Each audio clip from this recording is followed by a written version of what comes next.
Hey, well, here we are in my backyard. I live in Rodden, Quebec. I'm a city councilor here since 2002. This is my backyard, right? What you see back here, where everything is bare, that's the lake. It's Lac Pontbriand. Down there, you see my seaplane is there. I've been a pilot for the last 31 years. I have over 3,000 hours of pilot time. It's a seaplane that I had built on measure for myself, because every time when I'd fly a plane, I'd always say a certain type of plane, this plane is great, but I wonder why they didn't do this or didn't do that, or a certain instrument in a certain place. So I had this one built exactly to my taste. Every instrument is placed where I drew the dash, had it built like that. I go fishing, hunting, been up past Sheffield near Kuujjuaq. I've been there 11 times. So this basically is the backyard. A lot of fun. So what was it like growing up in a wrestling family? Actually, growing up in the wrestling family for me wasn't anything out of the ordinary, because I was born in it. So if you all of a sudden become involved in a wrestling family later in life, then it's something new. But like from the time I was a baby, my dad was a wrestler, my uncle was a wrestler, my great uncle was a wrestler, and there are some good sides, some bad sides. The positive side about it, sometimes it opens doors. When the place is full and they say, "Oh, you're there," it can open a door.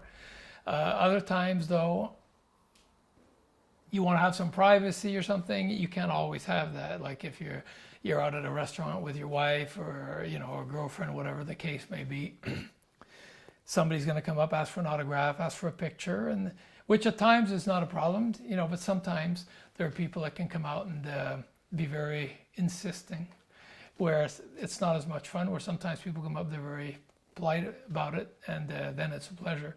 But young, it was exciting, because I was a kid and I'd see my dad in the ring, and you see all the people screaming and stuff, and actually it was scary at times, because you see your dad in the ring wrestling also. And like I remember matches back then against Abdullah the Butcher, Mad Dog Vachon when I was a kid, Hans Schmidt. They were scary guys when you're a 6, 7, 8-year-old kid. It's pretty scary. But I could say basically your question is good, but it's hard to give a precise answer because I was born in it. So Were you aware that wrestling was an athletic show when you were young, or did your father hide that? The business was very protected back then, and actually that's something that I miss nowadays. I think the business should still be protected to a certain extent. The business has evolved, but you can still protect it. If you go see David Copperfield at a show, and before the show he starts telling, okay, I'm going to do a lot of tricks, but I'm going to show you how they're done before they're done. Even when he does them, well, it's great, but there's no intrigue, no mystery left. There's a certain percentage of mystery that has to remain.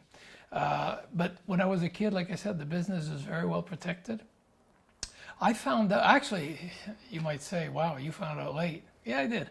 I was 13 years old, actually, when I started training to become a wrestler.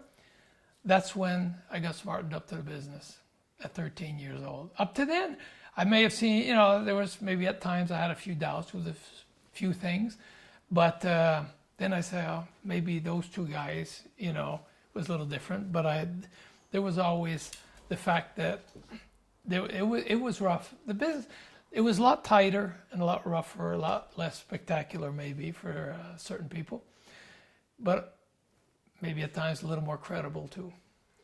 And before we get into your training, do you want to tell us about your father as a wrestler and how famous he was in Quebec and some of his accomplishments as a wrestler? My dad was a very famous wrestler here.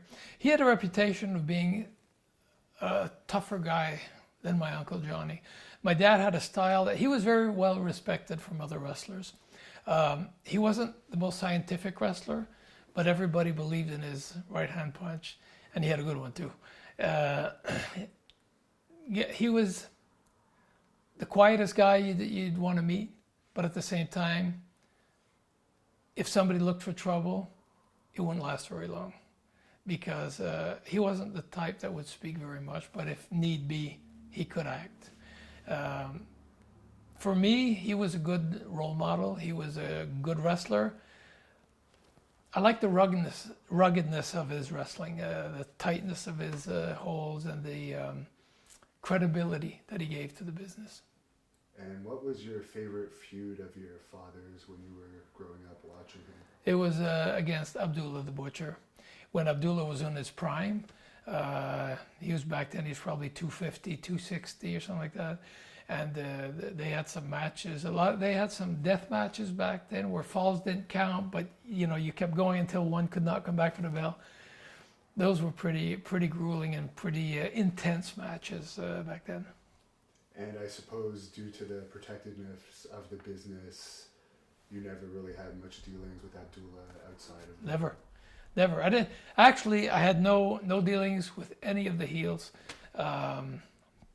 It was very, very well protected. And even my dad, if we worked at the Paul Sauvy Arena back then, and on the way home, if you'd done something, he'd still be selling it on the way home. You know, and I asked, "You okay?" Yeah, sore, but I'm still okay. You know, but he kept working it coming home. And you said you started training to be a wrestler at 13. Did your dad kind of drag you into that, or were you eager to become a professional wrestler? I was always very active. I liked sports. My dad asked me one day, he says, would you be interested in wrestling? And I said, maybe, because at 13, I was looking at the guys in the ring, and I couldn't see myself at that level. I'm 13 years old. I weighed 100 pounds, you know? And I'm looking at the guys, it's like, well, maybe, but I couldn't see myself being there. At that point, he said, he didn't drag me in. He says, if you want to, he says, if you listen to me and you work out the way I train you and you're serious about it, he said, I guarantee you, I promise you, at 16, you'll be wrestling. I'm a very dedicated person, a very disciplined person. And I took the challenge up and started training as of there. That's when he smartened me up to the business, when I started training. But like I said, up until then, that's why also when he asked me, do you want to be a wrestler? I was looking at him, I couldn't see myself wrestling those guys on a legit basis. I'm 13 years old, and the guy scared the heck out of me, you know. Now, did your father train you himself? Yeah, he was very, very implicated. We had two wrestlers, Mexican wrestlers that were here back then, Jose Correa and Pepe Villa. They were working the territory in the late 60s. I started training in 68. I started wrestling in 71. And I'd say in 1970, Pepe Villa and Jose Correa were here. And so he hired them to come and train and wrestle with me in the ring. And there was one main coach that I had was Luigi Macera back then. Luigi trained me for the whole couple of years in the ring. I did the first 2 years was mostly working out to build a body. So I did a lot of weights for the first 2 years. And the last year and a half, I was in the gym minimum 3 days a week and 3 hours at a time. And that's where I had Luigi Macera as a main trainer. Joe Leduc came at one point. Paul Leduc was there. Deepak Masan, he came in for a while. Gino Brito, Lionel Robert. But my main trainer, and my dad was the stiffest one of all. I remember one time we lock up, and I push him into the ropes. He said, okay, so we lock up. I said, tight, you know, so okay, so I'm tight. He says, push me in the ropes. So I get him in the ropes. Now the referee says, break, what do you do? So I let him go, and he slapped me across the face. Pow, he says, protect yourself at all times. I was like, wow, okay, this was an awakening. You know, I didn't expect that. So after that, when he said break, okay, my hands were up. I'm breaking, but I'm protecting myself, even if it's a work. And at that time, the late 60s, early 70s, how successful was the Montreal territory? The Montreal territory was on fire. Back then, in the late 60s, Ivan Koloff was here, Hans Schmidt, Maurice Vachon.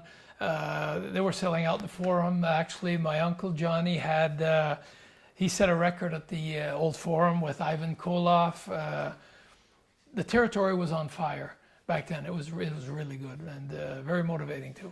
On average, how many events were there a week? The territory here, it was a summer territory because in the winter, you always had the arenas which had their hockey. So you couldn't, a lot of them weren't equipped to set up rings on the ice back then. So basically it was a summer territory. We'd be working basically from middle of May until right after Labor Day. It was pretty much 7 days a week. I remember one summer when I started, I was a kid, 16 years old, and I don't think I had a day off in 4 months. So I remember at one point I was anxious for summer to be over to have a day off, because I went back to school after that. So as soon as I quit school, 7 days a week I was wrestling all over, and right up back until I went back into school again. What was it like going to school with regular kids while you were a pretty famous wrestler? I guess you were probably on TV, Yeah. wrestling in front of large crowds and big arenas. Yeah, they were impressed, because even more so back in the 70s when you were on TV, it was like a big event. Now there's so many stations and everything, it's a little different. But back then, I'd go to school and they say, "Oh, I saw you on TV on Saturday." It made you popular with the girls, so that was a good thing. And do you remember your first match? Yes, I do. My first match was in Joliet, Quebec, which is only 25 minutes from here, and against Butch Morgan. It was a sellout crowd. My Uncle Johnny was in my corner, and the match went about 6-7 minutes. 6-7 minutes. I was very, very nervous. So nervous, I had a hard time lacing my boots up, because I felt a lot of pressure on my shoulders. There was so much publicity made on the fact that it was my first match, and a new Rougeau, a new generation in the family, and the first match. All the publicity was built on that, so I felt a lot of weight on my shoulders. So it was. I still remember it like it was yesterday, but it went well. So just for people who may not know, you were the first of Jacques Rougeau Sr.'s kids to become a wrestler, so you're the first, second generation. Correct, yeah, because there was my Uncle Johnny and my father Jacques, and then I was the next one to come in. My brother Jacques actually came in 6 years later. Okay. Yeah. Did you have much contact with Mad Dog Vachon in your younger days? Not at all, because when I started training, Maurice wasn't. He was like, I wasn't smart to the business, you know. When I wasn't smart to the business yet, we never mingled with the heels, so I never was around Maurice. And at the same time, when Maurice came back to Quebec in early '72, I think it was, they started up Grand Prix Wrestling, which was opposition to us. So then again, for me, Maurice was an enemy. He was here trying to take over the territory that we had. And your father's was called International Wrestling? Yeah, Les Arts de la Lutte. That's what it was. Actually, the company name was Les Entreprises Sportives de l'Est, and the wrestling show was Les Arts de la Lutte, sur le matelas. But so I never mingled with Maurice. I only did later in life, when he was towards the end of his career, when Gino took over, and he was like on his retirement tour that he did in Quebec and stuff like that. And I spoke to him. Funny, I was at the WWF when I spoke to him more. Coincidence. What did you think of him as both a wrestler and a personality? Because he's such a... He was an eccentric personality. I think there are different facets, different sides to Maurice. I think I like him better when he was older than when he was younger. I think he had a pretty hot temperament at one point. I remember one incident where one of his sons opened the car door and banged the car next to him. And Maurice, walloped him upside the head. His son was kind of young. I don't think that was the best way to educate your son. But then again, that was Maurice. There are times when he did abuse of some wrestlers that were starting in the business, stiffed them, a few concussions he's given to. I don't think it was very accidental. You know, Maurice liked to push it at times. That part I didn't appreciate much. But I wasn't around him that much at that point. Like I said, later he was getting also a little more fragile, a little older and less testy, let's say. So he was mellowing out a bit. I appreciated him more then. And after, when he had retired, when I was at the WWF, we were in Omaha one time. I spent a whole afternoon talking to him. It was great. And did you have much contact with Frenchie Martin as a wrestler in your early days? Yeah, Frenchie Martin. One of my first angles I did, it was in Carte de la Madeleine. Frenchie Martin and Michel Vigneault back then, which is Rick Martel's brother, which died. They were, I think they were called the Patriots back then. I'm going back now a lot of years. They were the Patriots. So Frenchie Martin and Michel Vigneault against me and Denis Gauthier. And we did an angle back then, so I did mingle with Frenchie back then. After that, I didn't see him for a while. And then we were back together when he was here in Quebec with Pierre Mad Dog Lefebvre in the 80s and stuff. And then again in the WWF later on. We traveled a lot together, which was fun because that was one of the things on the road. Sometimes you could, there were little cliques that would form. And so you were friends with some guys, and Frenchie was one of the guys I had a lot of fun with. He was always laughing. And Frenchie ended up managing Dino Bravo in the Correct. WWE. Did you wrestle Dino Bravo much in your younger days? No, Dino and I were on the same cars. I wrestled Dino Bravo one time at the Montreal Forum. It was supposed to be my brother Jacques against Dino Bravo that night. And a couple of days before, Jacques had broken a toe and he couldn't work that night. And so I substituted. So I worked with the Dino. Actually, no, we did have a couple of matches. Yeah, we did a couple of, my brother and I against Bravo and Valentine at the actually WrestleMania, no, it was Beefcake. We'd had a couple of matches with Bravo and Valentine back then, but at the WWF. Earlier, we didn't. We were in the same dressing room, and then at times, we didn't see each other for a long time. Then he became promoter here. Were you surprised at his death and the manner in which he was executed? Yes, surprised, yes and no. The way I found out, I was very surprised. I just come back from TV taping with the WWF. I landed at Dorval Airport. I'd taken a red eye back from California. I landed at Dorval Airport and I'm at customs, and then the customs asks me, he tells me, he says, your friend really got it last night, huh? I said, who are you talking about? He said, Dino Bravo. I said, what happened? He says, he got shot. He had told me, he says, he got shot 7 times in the head. I said, it's funny, my reaction was, is he dead? It's just, it wouldn't sink in. He got shot in the head 7 times. I said, is he dead? He says, yeah, he's dead. And it was like, wow, I was in shock. I didn't expect that. But then again, I knew that Dino had made certain choices in life, and he had close ties to the mob, and even his legitimate godfather in life was, I think it was Frank or Vic Catroni. One of the Catronis was his legitimate godfather in life. So he was around that, I guess influenced by that. And so when it happened, I was like, well, sometimes you make choices and you have to assume the consequences of your choices.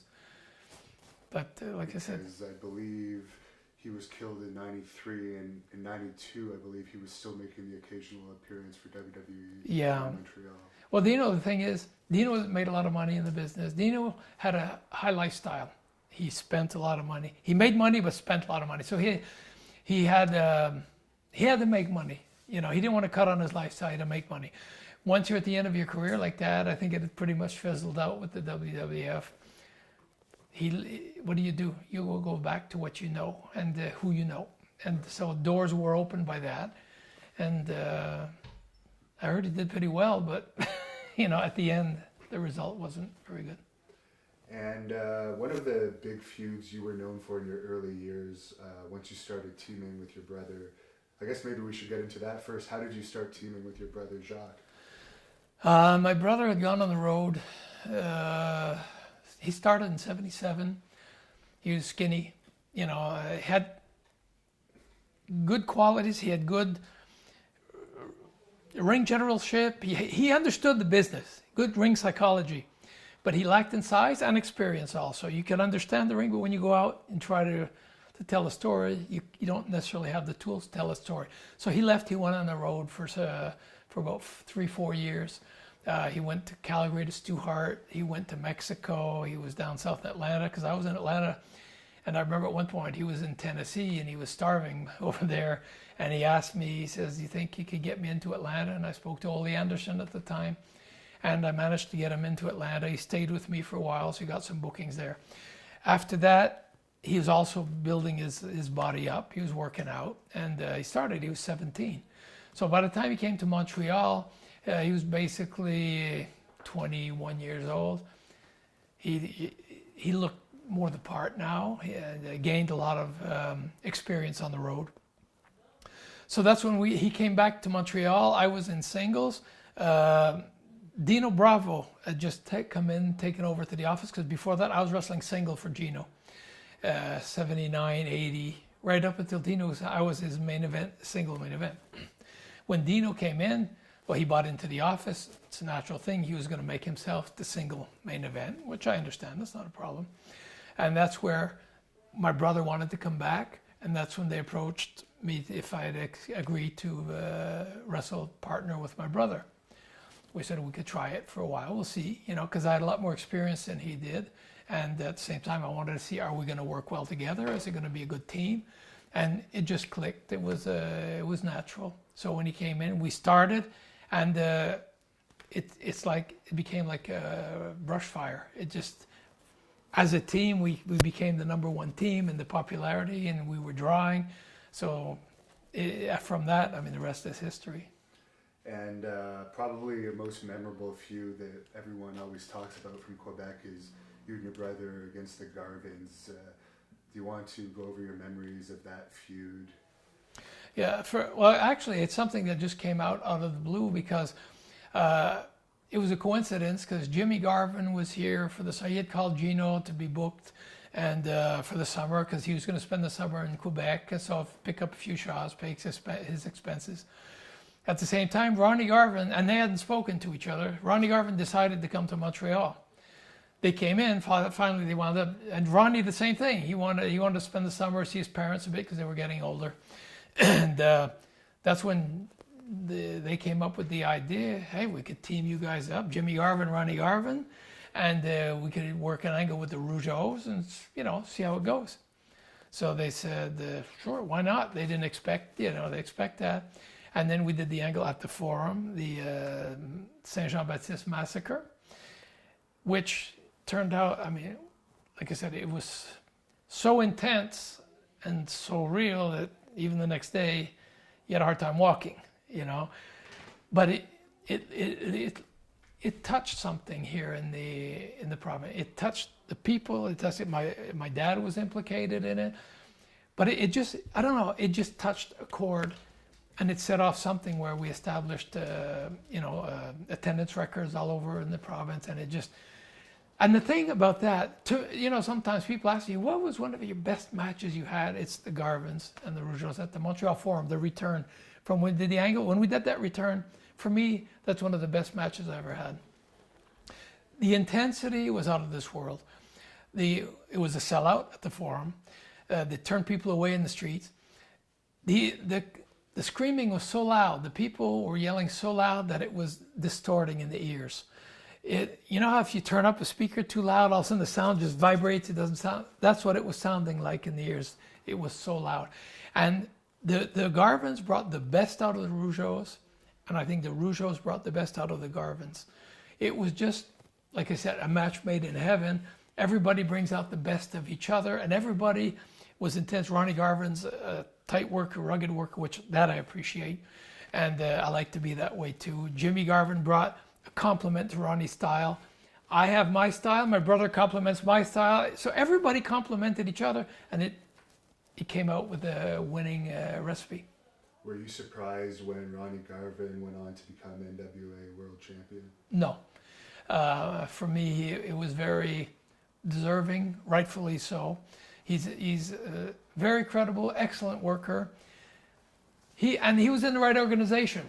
At the NWA, it was different than the WWF back then.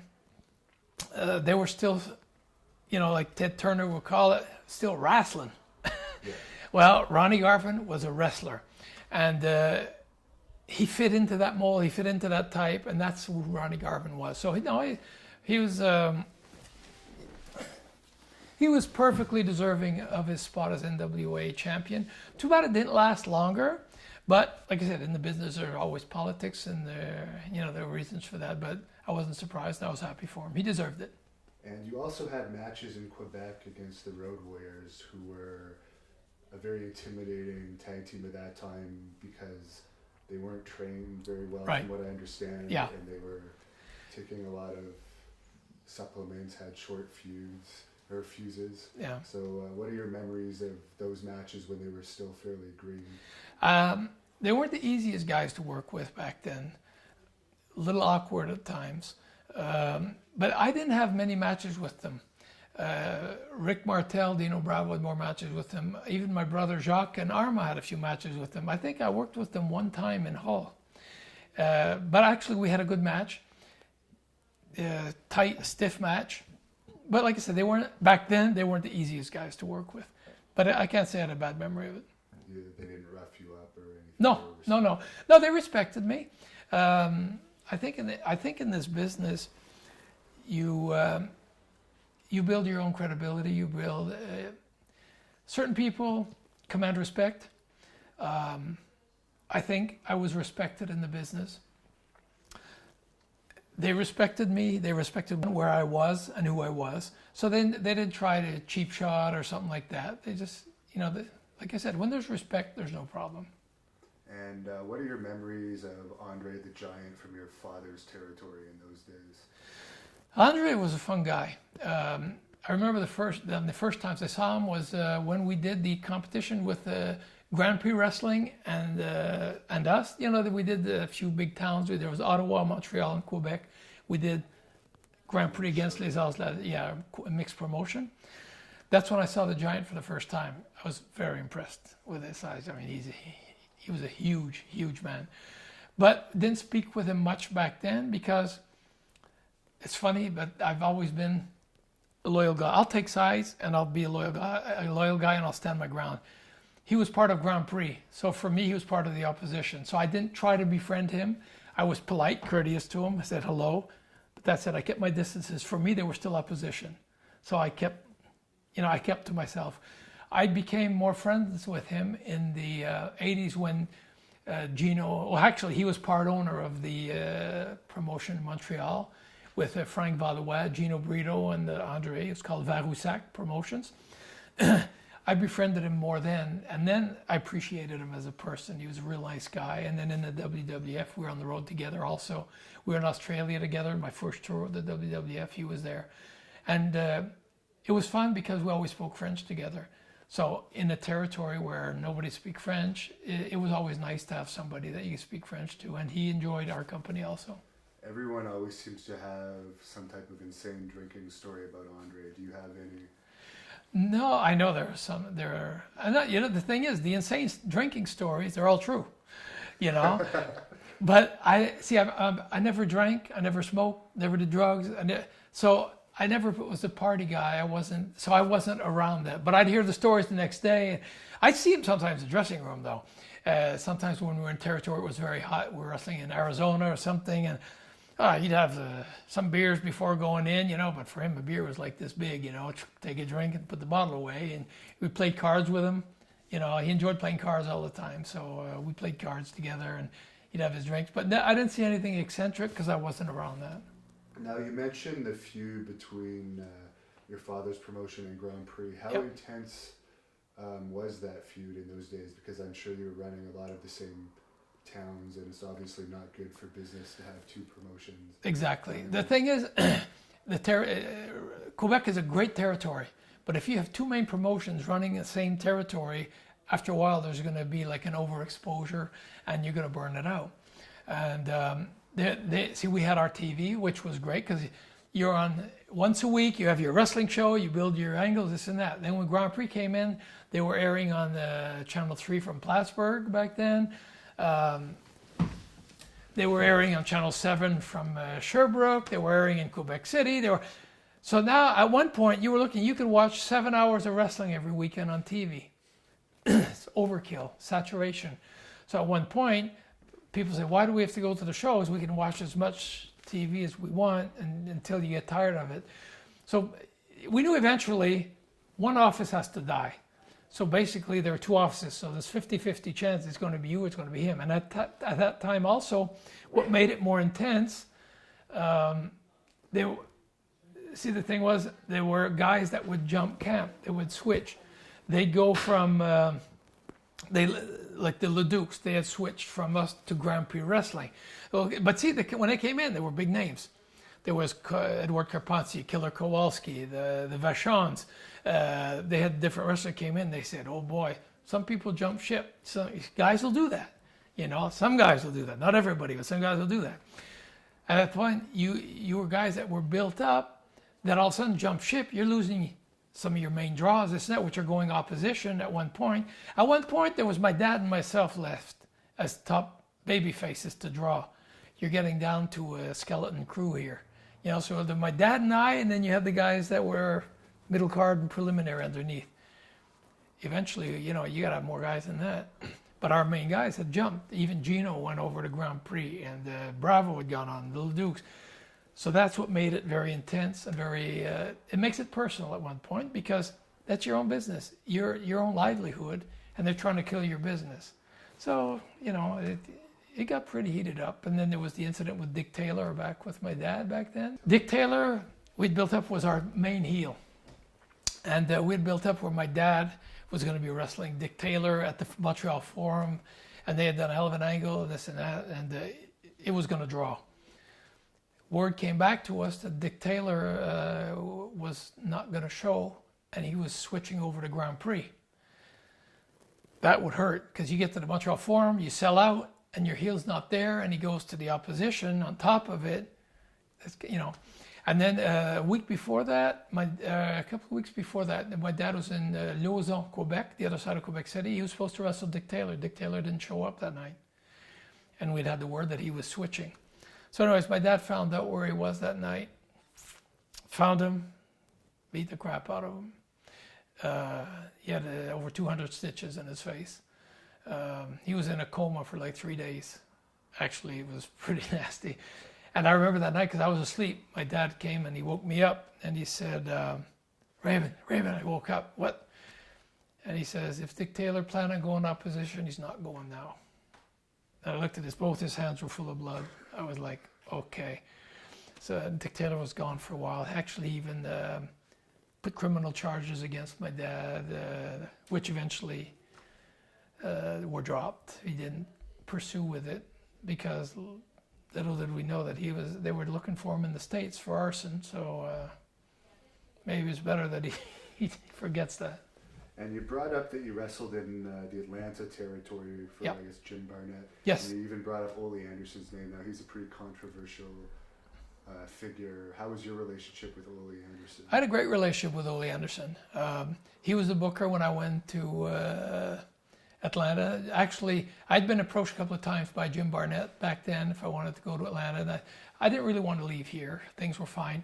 At one point in the mid-'70s, 1976 exactly, Steve Parody had bought over the office. The business was down. He bought the company.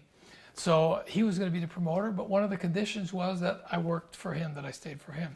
He had a reputation back then at times of having checks that bounced and stuff, and I told him, look, I said, if one check bounces, I'm gone.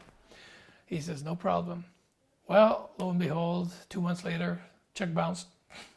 And I said, that's it, I'm not going. He had a show a couple of days later. I had the gate seized. He couldn't get his the money. And I said, when you pay me what you owe me, I'll lift my the seizure on the gate.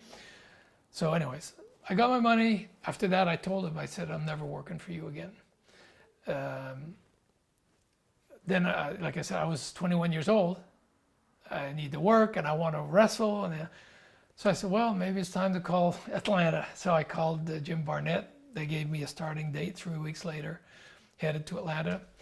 Ole, hey, I have nothing to say against him. I know some guys don't like him. Some guys have different things about him. Personally, I wrestled Ole probably 50 times. Great matches. He was a good wrestler, respected me. I respected him. And I have nothing bad to say about the guy. I had a good relationship with him. And what was your favorite memory of wrestling in that territory? My friendship with Ricky Steamboat. Rick Steamboat was the starting in the wrestling. He'd only been wrestling 6 months, 8 months. And he left Minneapolis, went to get experience. They sent him to Atlanta. And him and I became best friends in Atlanta. We worked out together every day, traveled together. You know, we had good times. We were, you know, both single, had different girlfriends in Georgia. You know, it was a great time. I had a lot of fun. He was a super nice guy. We both had cars. We loved to play with our cars back then too. Working on the engine, I had a Pontiac Trans Am, and you know, we worked on it, put headers on it. You know, we liked back in the '70s. It was a thing. We pimped our cars. We had fun with it. And so you ended up going back to the new company, I guess it was run by Gino Burrito, Dino Bravo, and a few other people. And that's when you were tagging with your brother before you went off to WWE. Do you want to tell us how both of you ended up in the WWE? Yep. 1981, like I said, Dino Bravo bought into the office. So my brother and I were tag team, and we did very, very well here. Lots of girls, as your brother told us. Well, you know, the thing is, you know, it's for sure when the business is popular, when you're popular, you know, it's more accessible. Let's say. We're doing very well as a team. We worked well together. We had great matches. The way it happened is funny because I got a call from Edward Carpentier. Him and Guillaume, because the French TV here had switched. They were going to now air WWF wrestling. It was Guillaume and Edward Carpentier. They were airing Gino shows, and all of a sudden they switched and they went to WWF. I keep wanting to say WWE, but because I'm used to saying that now. You can call it whatever you want for this purpose. Okay, so Edward Carpentier calls me. I had spoken to him in a while, and I was a little like cold with him because I was upset that they had switched TV, gone to with WWF. And because I knew it was hurting the business here. And to be successful in wrestling, it's since always you need to have a TV show. That's your vehicle to promote your events, your angles, or whatever. By no more TV here, I knew it was going to be very difficult. So when Edward called, I was very just, you know, small talk. Yes, how are you? Yeah, I'm good. What's up? You know. And he says, Raymond, he says, have you ever considered coming to WWF? I said, no. Because what I had heard back then was, you know, the guys were on the road constantly. You have to go live in New York. These are the rumors I was having. You have to move there. And I was well set here. Financially, I was already in decent shape. So I wasn't like, oh, I have a chance to make some money. Yes, it's great, but it wasn't like that was my incentive. You need to have an incentive. I didn't need it. Player here too. Exactly, main event player here. I had income properties. I was in good shape. So, but Edward said, "Oh, that would be the place." You know, he says, "Raymond, your place is in the WWF." I said, "I hadn't thought of it." And he says, "Look, Vince wants to talk with you and this and that." I said, "Well, there's one thing." I said, "If I go," I said, "it would have to be tag team with my brother." I said, "We've been together now." At that point, it had been 5 years we'd been tag team. And I said, we'd go in as a team. And I said, if we come in, I said, I want to be treated decent, you know, not just come in and they burn your name and then send you home. I'm not interested. He says, no, they have plans and I'll talk to them. I said, well, I'm taking a flight tomorrow morning. I'm going to Florida. And I said, if they want to talk to me, I gave them the number, tell them to call me in Florida. My plane's landing at 12:30. They can call me in the afternoon. I'd been at my house 30 minutes, the phone rang. It was Terry Garvin. He says, Raymond, he says, Vince wants to meet with you and your brother, you know. And I said, okay, when? He says, well, when can you come up? I said, well, I'm in Florida right now. They said, well, we'll send you we'll send you a plane ticket. So we worked it out like that. My brother flew in from Montreal, I flew in from Florida.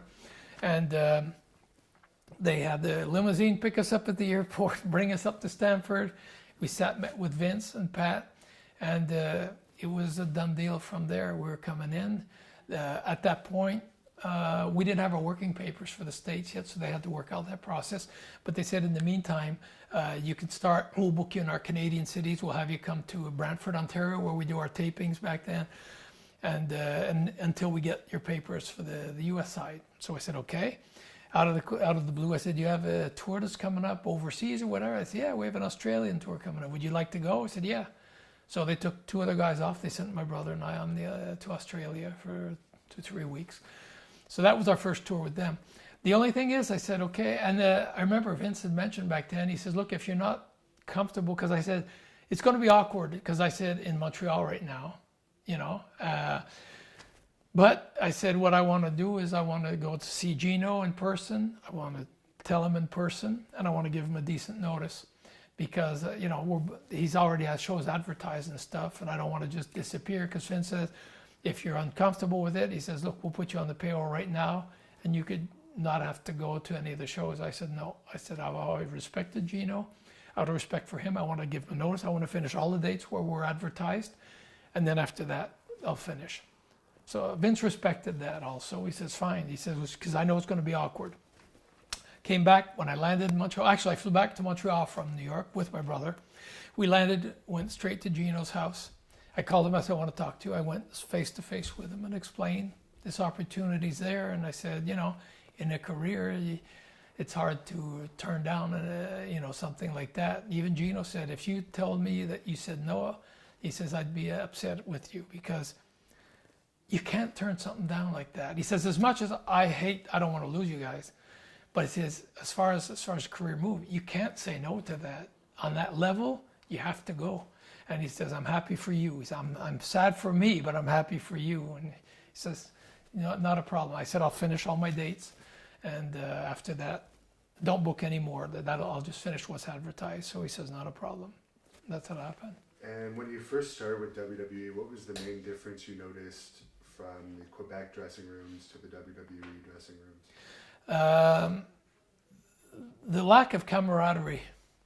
Because let's say when you're in a smaller territory, like we were here, everybody knew each other. You come in, everybody talked to each other. When you got there, it was more like everybody for themselves. Everybody, I'm not saying everybody, because there were little cliques. You know, 2-3 guys that would hang out together, 2-3 more. Some would mingle a bit with others, but it wasn't like a big family. It was more like certain cliques. And I remember, because when we first came in the territory, when you're new, some guys don't want to make it too easy for you. You know, you come in, actually they want to test your character, see your personality. And we come to cities, I mean, it's all the first time everywhere, you know, and I sometimes ask guys, hey, let's say in Long Island, how you going? Oh, well, we're driving out, you know, could we get a ride with you? Because, you know, New York is a complicated area when you're not used to it, you know, all the freeways, interstates, this and that. And we're in Newark, so we have to go to the Nassau Coliseum. So when you're not used to it, it's not that easy, and you're just coming in, you don't want to be late, the traffic, whatnot. So we try to hook up a few times to get some lifts with some guys. You know, we'll split the expenses, whatever. But they always had a good reason for not wanting to give us a lift. So it didn't take long. You know, after a couple of weeks, you say, okay, it's everybody for yourself. And so my brother and I, we do our thing. So it was the lack of camaraderie. Like I said, when you come in, it takes a while before you get established. Before you come in, some guys won't even say hello to you. That's okay, you know. But that's the main difference that I noticed. Where in a smaller territory, you come in and the guys, hey, how you doing? And they'll introduce yourselves. When you come in there, guys don't even look at you. Until you became a regular and you've built a name for yourself, then all of a sudden now they have more respect. Now you're somebody. But the new guy that comes in, he has to go through the whole thing.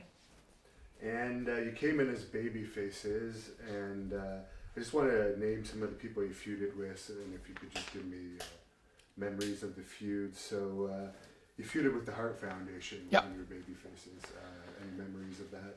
Yeah, actually, I enjoyed working with them. They were good workers. Bret and Hart, they complemented each other well. Also, we had some excellent matches with them. Actually, they were even putting us on last most of the nights because it finished off the card real well. And the only problem that we had with that at times was that being from Quebec and speaking French, there was always a percentage of the population that didn't want to like us because of that, you know. So when there were times, the Hart Foundation were heel, were baby faces. When we come in the ring, we'd have at that point, let's say 20% of the people that would boo us, just because we were from Quebec and we were French. And those people would cheer for the Hart Foundation. So instead of being 100% heel, they were 75% heel, 25% babyface. We were 75% babyface, 25% heel. As the match progressed, we'd wind up at the end of the match, we were completely babyface, but we had to work for it all the time. And eventually, the percentage even changed more, you know. But we had good matches. I enjoyed working with them. And were you surprised at all at Bret Hart's later success as a singles wrestler? Surprised, yes and no. You know, in this business, everything is timing. Bret was as good a wrestler when he was working with us as the Hart Foundation as he was when he became a babyface, a single babyface, and became WWF champion. The thing is, the timing was everybody was jumping ship to WCW, so Vince, he had to create his own superstar. He knew the talent Bret had. He knew the capabilities that he had. So that's where, at that point, he decided to invest into Bret, you know, to be the flagship for his company. So I wasn't surprised. I just thought, I found, what I said, for me, I just thought, right time, right place. The right guy, but right time, right place. Because if those guys have never left, he probably would have stayed at the level where he was. He would have maybe gone Intercontinental Champion, but that would have been probably it. But all of a sudden, it was empty on top. What do? Build Bret Hart, build Shawn Michaels, you know, stuff like that. And Bret ended up developing a little bit of an attitude. Was there any glance of that attitude in those younger days? No. He was fine. I remember when we came in the territory, like they put us over for like 6 months straight. That got to him after a while, you know. That was getting to him a little bit, which is understandable. I mean, everybody has ambitions, and when night after night you're putting the guys over, it plays on the morale a little bit. You say, where are they going with us? What are they doing with us? You know.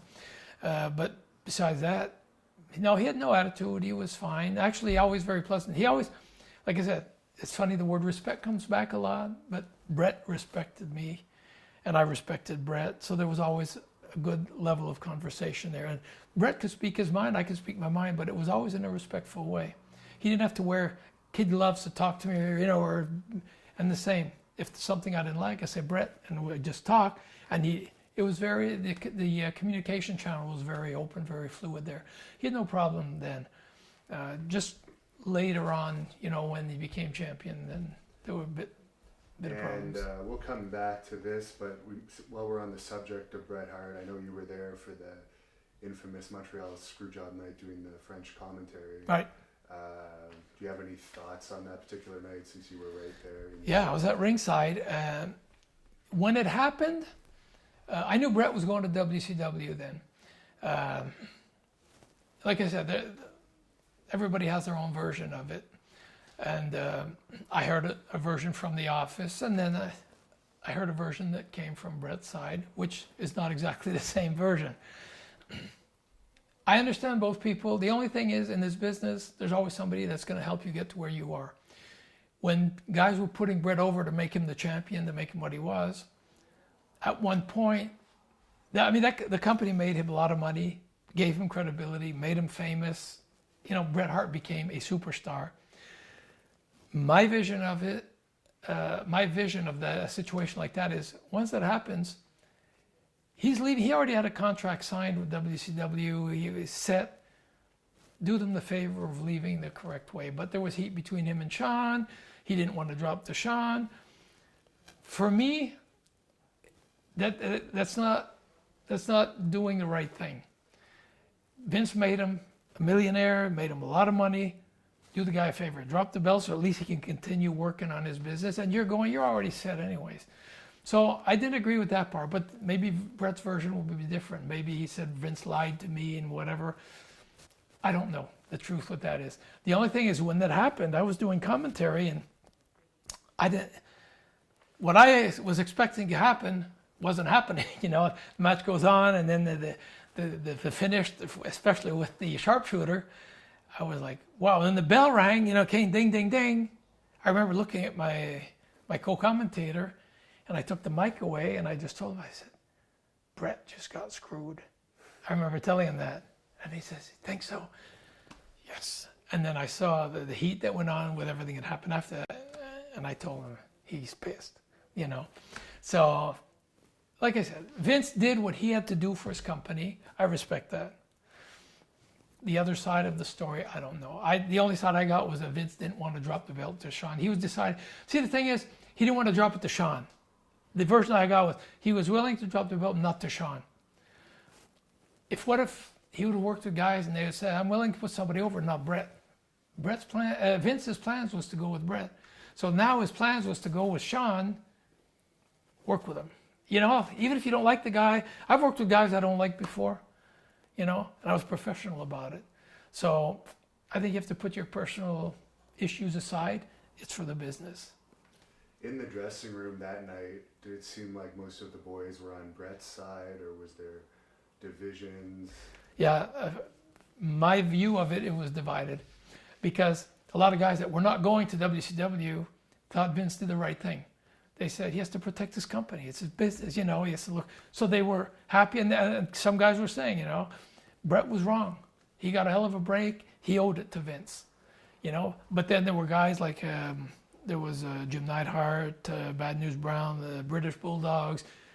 They were all close to Bret. They just took Bret's side, which is, like I said, that's fine. But it was divided. It was divided. And back to you being a babyface tag team, you also feuded with the Dream Team in the WWE, Brutus Beefcake and Greg Valentine. What are your memories of working with those two? There was good and there was bad.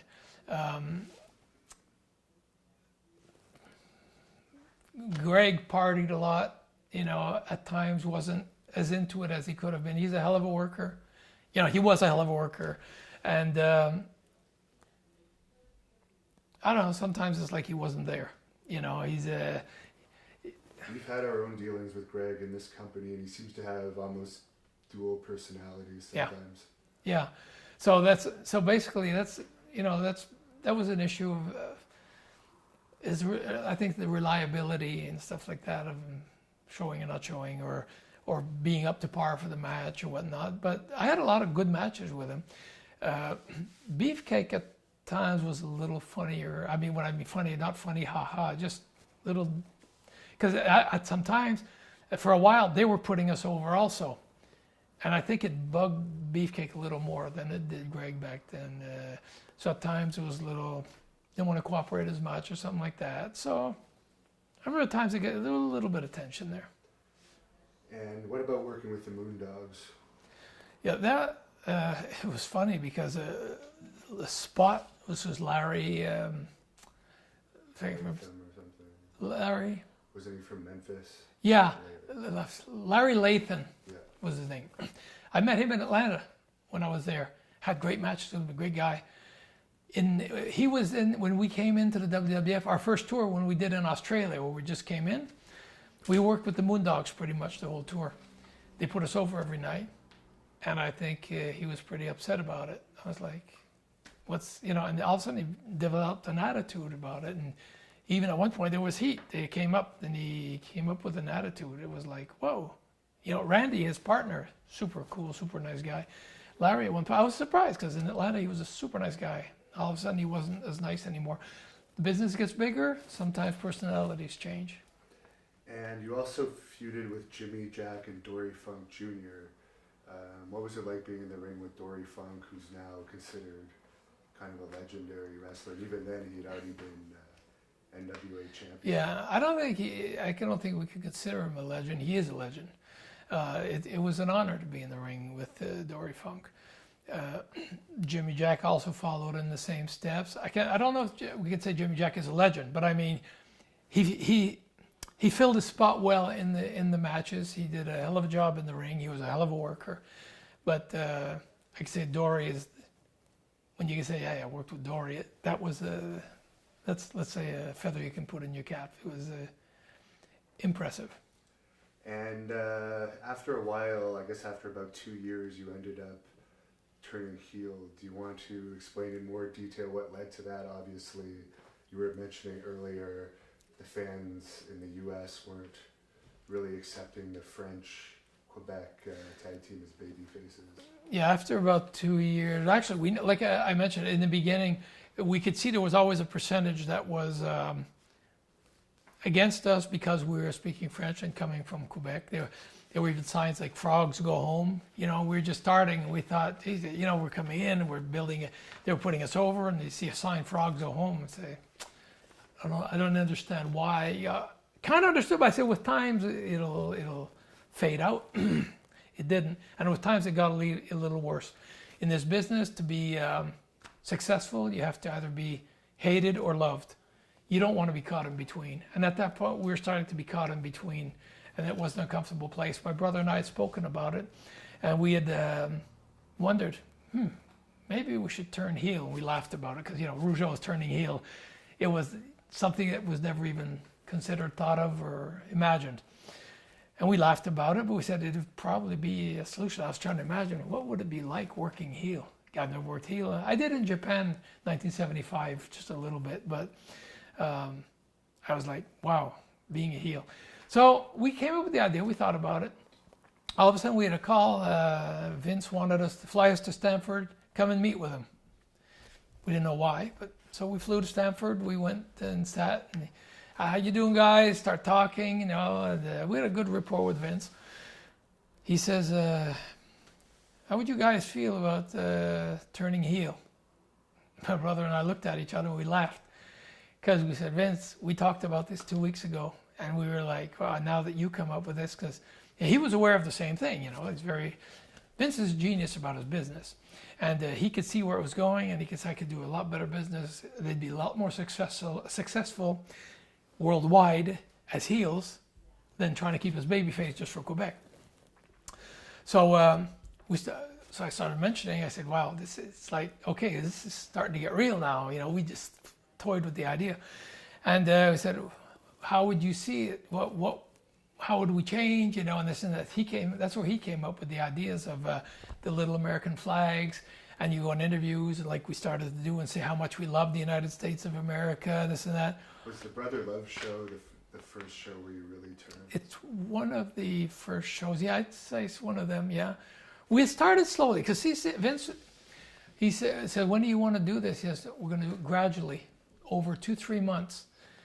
Okay, how do you plan on doing it? That's what he says. You're going to start with the interviews like how much we really love the United States of America, and, you know, oh boy, and really, you know, milking it and putting it on, laying it on thick.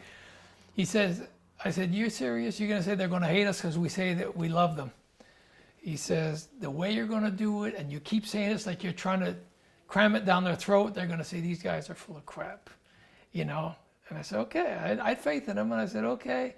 And he says, you'll have 2 little American flags. I said, yeah, but that's going to get heat. Yeah, because of the size of them. You know, he coming in with their little flags. He said, they're going to say, those obnoxious, 2 SOBs, whatever.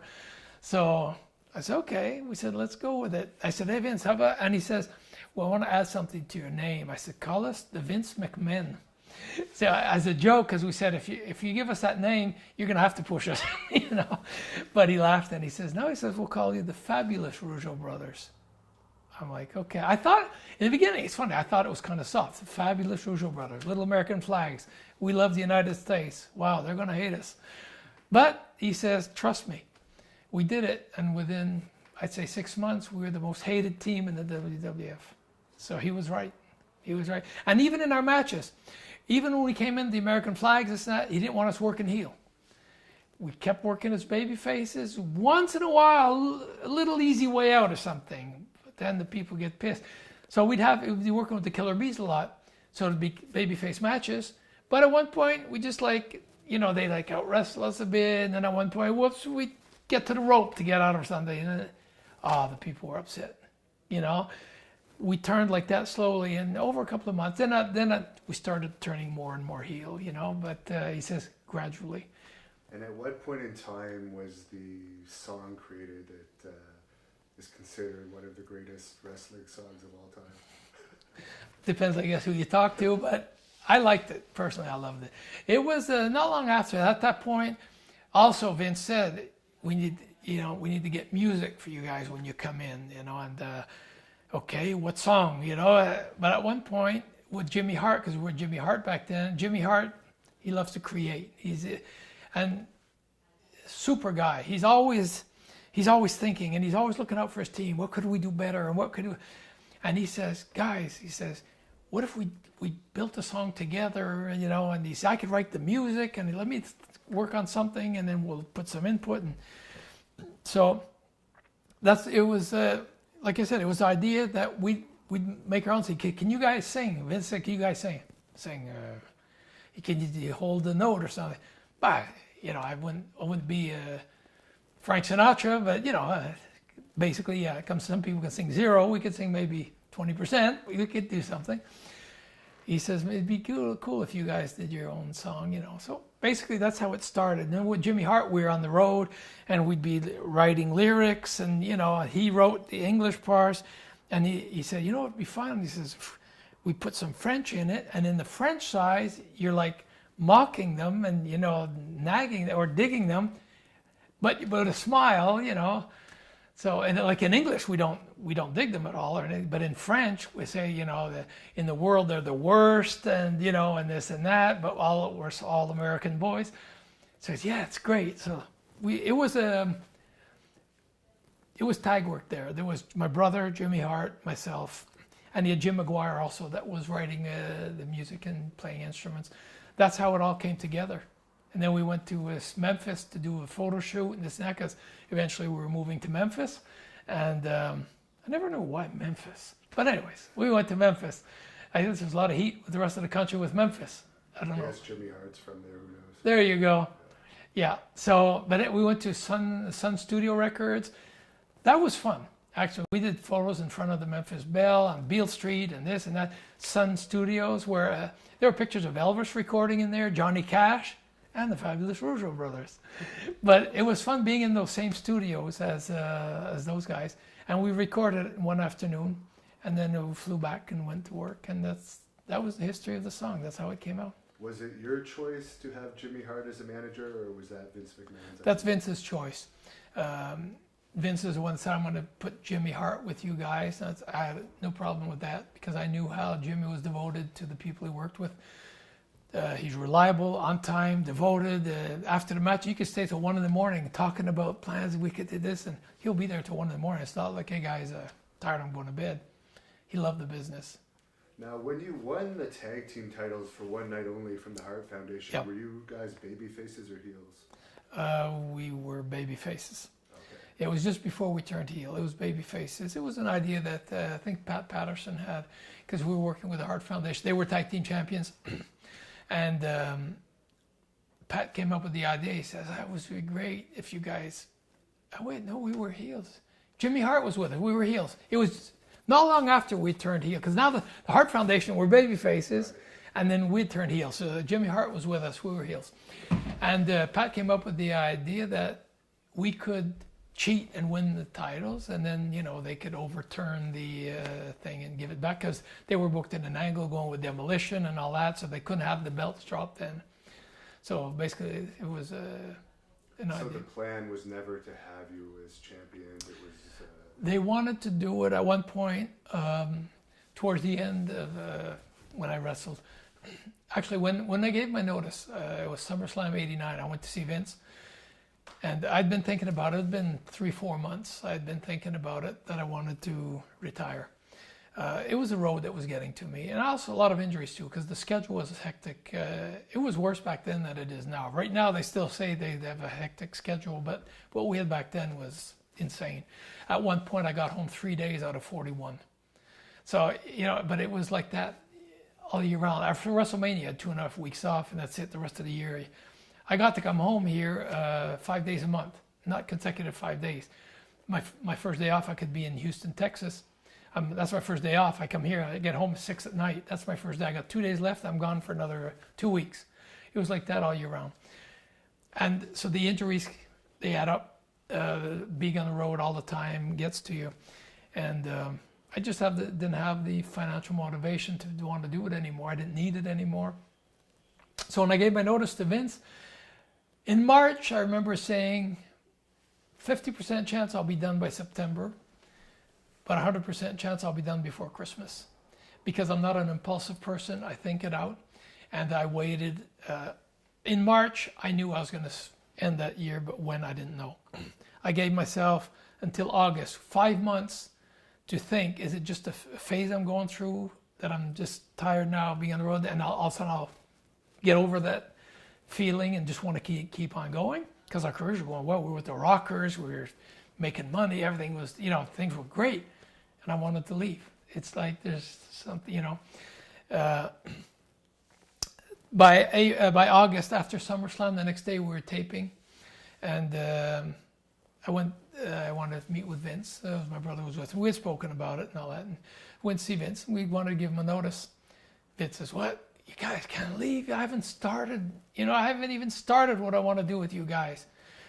And I explained to him, Vince. I said, "It's not a matter of money. We're not trying to negotiate."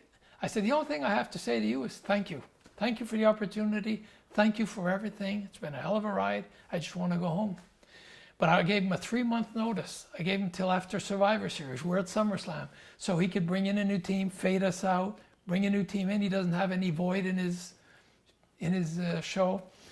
And he was like, "Give me a week. I'll make you an offer you can't refuse." I said, "Vince," he said, "Give me a week. Give me a week." He wanted to make us champions. He wanted to he offered us the moon to stay. I said, "Vince, if you would have told me this a year ago, I would have been thrilled. Now I'm not there anymore. I just want to go home. Just hear me out. Give me a week." I said, "Okay." That night I couldn't sleep. I went to bed. Every time I'd manage to fall asleep, I'd wake up and I kept dreaming I was on the road again. I said, "How come I'm still here? I wanted to go home." The next morning I called the secretary. I said, "Please talk to Vince. Tell him I just want to say thank you for everything. I just want to go home. Ask him to respect that." That's when he came up with the idea. He said, "Pat Patterson, I have to find a way to keep him." And that's where they came up with the TV commentator and announcer and stuff like that to keep me implicated.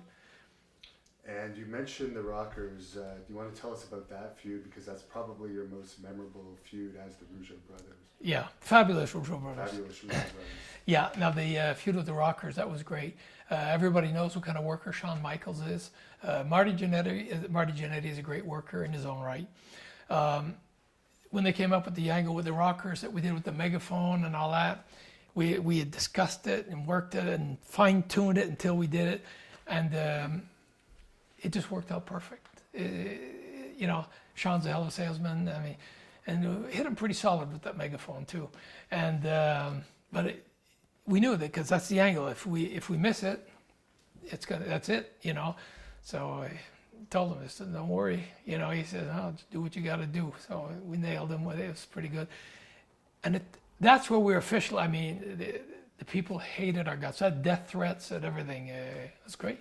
And you were actually main eventing a lot of shows with Yep. that match. Yep. And having the first Iron Man matches in WWE history, which were then called marathon matches. I guess. Correct. Yeah. You want to tell us your memories of those marathon matches? Back then, Pat Patterson was booking the territory with Vince. He was doing a lot of the matchmaking. I had a lot of matches with Pat Patterson. I had some hour matches with him. And at one point, I had spoken to Pat. I love to work in the ring. I told Pat, I said, one thing that would be, I said, with these guys, I'd like to work some long matches. Because a lot of matches were 10 minutes, 12 minutes, 14 minutes, I said, I'd like to work some matches. I said, it would give the business credibility. It would give the wrestlers credibility because they said, damn, these guys are good athletes to be able to go like that. I said, I'd like to be able to have some long matches with them. So he said, that's where they came up with the idea of the marathon match. I said, what is that? So he says, we'll go 1 hour. And I was like, okay. And I like that because I've done many hour matches before. And my first one, I was 17 years old, my first hour match. So I liked the idea. With them, I knew it was going to be fine. And so they booked a marathon match. At the end of the hour, the team that had the most falls wins. At the end of the hour, it was 1-1 in the falls. We go into sudden death overtime. Then we just play by ear. It could go 10, 15, 20 minutes. We went as long as 20 minutes after. We like an hour and 20-minute match. We were on last for that, evidently, because it was a hard match to follow for other guys. And they booked a couple of them, and they were like, wow. And the people were, it attained what I hoped it would attain. And for the business, it was good. So then they booked we did the major cities all over. And one funny story was we were touring. We were over in Europe for a while.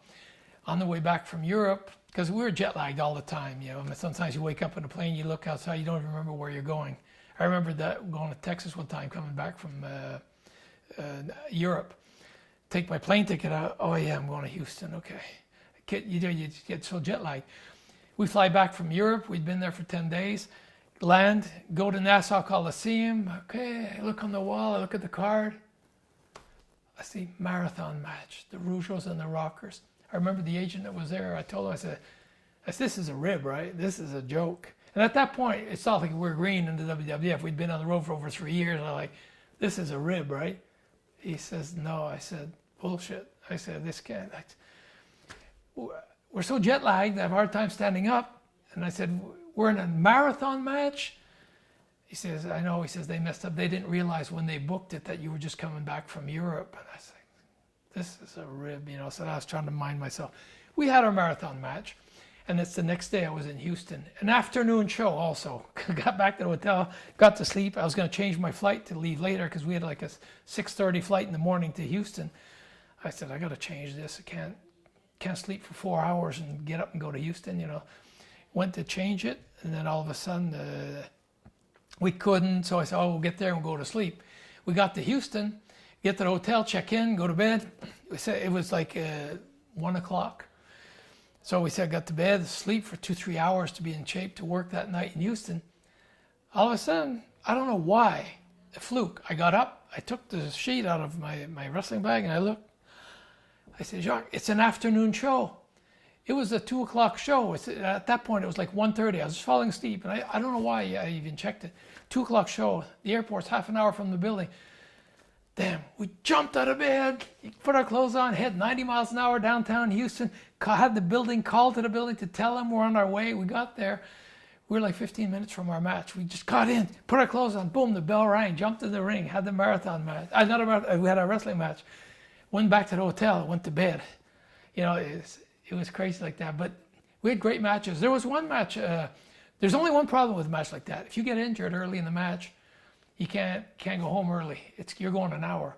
In Chicago at the Horizon, my brother and I against the Rockers, 15 minutes into the match, Marty Jannetty gives me a power slam, shoots me in, gives me a power slam from the ropes. As I land, his elbow landed in my armpit, tore a ligament in my arm. So we're 15 minutes in the match. I felt it. When he landed, his whole weight was in the air, boom, my arm went like this, I couldn't move. I'm like, damn, and I knew it was bad, I couldn't move my arm. I tagged my brother, I said, I'm injured. We went the whole match, one fall to one fall, we win overtime. That is an injury I still feel today, though. And that was 1989. That one I still feel. That I got back to the hotel at night, kept the ice bag under my arm the whole night. The next day I was in Sacramento, California. On the flight, had an ice bag under my arm the whole flight going to California. You get there, the doctor wants to take my pressure. And I said, how about taking my right arm? I couldn't move my left arm. I said, take my right arm. No, I want to do the left arm. Well, I said, just pulled the muscle last night. I'd rather you do it. Let me see that. He went to take it, couldn't move it. He put his finger on my armpit. There was a tendon as big as my finger here sticking out like a web under my armpit. He says, you're not getting in the ring. I said, look, I'm in California. I came here. I want to get in. He says, you can't. He says, you're this close to that snapping and you'll need an operation. You'll be out for a year. Anyways, I said, look, I'll work out a deal with you. I'll work with my brother. I won't get in the ring. We'll just go to the ring. I like him wrestling, but we'll just work it to where I never step foot into the ring. He says, I'm at ringside. If you put 1 foot in the ring, I'm stopping the match. I said, okay. That's what we did. We had to do that for a while because I couldn't move my arm. And would that have been the point where the first altercation with the Dynamite Kid happened? Was that the injury? Nope. No, that was later. Do you want to talk about that altercation? We may as well get into that now because we haven't talked about your British Bulldogs feud yet. That was the very first match at SummerSlam '88, and I guess that feud, the behind-the-scenes feud, perhaps kind of started, according to Dynamite Kid's book. You guys were originally supposed to go over in that SummerSlam match, but they refused, and it was turned into a draw. Yeah, that part I don't know. Personally, his book, I'll stay polite about it, but I don't give it much credibility. He had a distorted version of reality, I think. I never heard any story about them supposing to go over, or us or whoever. When I got to SummerSlam, we were going 20 minutes Broadway. Fine with me. He was pissed off about it. You know, he had heat with my brother Jacques. I don't think I had. He's not a person that I appreciated very much, but I don't think I had any heat with him. I just didn't associate with him, and I didn't particularly like his antics that he was doing to some of the guys, like Outback Jack, and that, you know, he almost get him to have a nervous breakdown and to leave and stuff like that. He was a bully, and I didn't appreciate that, but I just never was around him. We had a hell of a match at SummerSlam. Personally, I thought it was a very, very good match. After everything was fine, I think, like I said, he had a lot of heat with my brother. My brother, you know, he has his own personality. You know, you can't like and can't be liked by everybody. So I guess he particularly had heat with my brother. The story came up, there was a rib about that. You know, it was Curt Hennig that was playing both sides. He knew that Dynamite didn't like my brother. He knew that my brother didn't particularly appreciate Dynamite either. So he says, good opportunity here to create a rib. And so he created the rib. I think everybody knows the story about him saying that, telling my brother that Dynamite, I think he's the one actually that cut some of my brother's stuff, cut his training belt, cut some stuff. And then he told, because my brother asked him also, because we had asked to be on early, because we could catch a flight home that night. So if we were on an early match, there was a flight out of Syracuse we could make, and I know that pissed them off sometimes. Your brother mentioned that was one show where you asked to switch the flight, and that was in Syracuse or something. Syracuse, yeah. And then a few weeks later was at a TV taping or something, the clothes cutting incident with Curt Hennig. No, it was the same night. The same night in Syracuse, because it happens at the end of the tours. You know, we were always trying to get home. If we could make a flight that evening home, it gives you a full day home instead of getting up the next day and coming home and wasting half the day getting home. We were in Syracuse, so we had our match switched to be on the early. We could make the flight home. The Bulldogs were upset about it. Didn't say anything to me about it, but anyways, they were upset about it. And my brother asked Curt Hennig to check his bag. He said, I don't trust the Bulldog, this and that. But like I said, Curt Hennig, we didn't know was playing both sides. So he says, no problem. So when we came back from the ring, we didn't have time to anything. We just like, boom, hurried, head to the airport. We had somebody bring us straight to the airport, jump on the flight. When my brother came back to get his bag, see, I never had anybody check my bag. Nobody touched my stuff. But like I said, there was some heat there. So checked my bag. Curt Hennig just went like, gave him a head sign like, he messed with your bag. And we didn't have time. Boom, we're gone. That's when my brother saw his stuff were cut and this and that. So he was pissed. We had 3 days off. The next show, we headed to Miami. And Curt Hennig supposedly told the Bulldog, Jacques pissed off and he wants to call the office, say that you cut his things, which Dynamite did not, what I understand about it, because we never discussed this after. He did not, I understood. Did Curt Hennig ever actually admit to cutting it? No, after this whole incident, I don't think he did, but I think it came out to where all the eyes were turned towards him, and he was like now laying it low. But it had become so intense with the Rougeau Bulldog incident, everything else was secondary. That's not important anymore. Right here, there's an important incident or something potentially dangerous going on. So we go home, we get to Miami, and after the 3 days off, my brother's in the dressing room playing cards with Curt Hennig, like he normally did. And all of a sudden the door opens on the other side. In the meantime, I had injured myself. Actually, it was maybe a couple of weeks later, because I wasn't injured in Syracuse, but I was injured by the time it happened in Miami. So maybe a couple of weeks went by. And I had injured myself with the Hart Foundation. Pretty bad injury, which I could hardly walk. I didn't miss any shots, but I could hardly walk. I couldn't bend my leg. Walking to the ring, the sweat would run down just from the pain of walking to the ring. So I'm there trying to strap my knee so it won't bend, and this and that. And all of a sudden, Dynamite kid comes in. My brother's playing cards. He comes from behind and slaps him in the back of the head. And it's like, bang! You hear what? And I'm like, what's going on? No, I don't have a clue why this is happening. What's happening?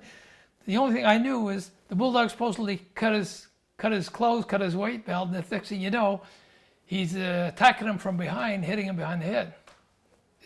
It's hard to process real quick. And then I look around, and he had an entourage at that point around him. There was Dynamite, there was Bad News Brown, Ultimate Warrior, Davey Boy Smith, Don Morocco. All of a sudden, you see all this. They all came from the other side. He probably was at the other side. Or I thought, okay, I'm going to do this. They all came in, and then this happens. I said, it's hard to process because it happens fast. It didn't last a minute and a half, the whole thing. So So anyway, so he slapped my brother back in the head. My brother got up, and he's like, whoa! And then Dynamite hit him one time, and my brother's like, what the F's going on here, And I'm still trying to, you're trying to wonder, is this a rib? This is not a rib. It's happening too fast. It doesn't make sense.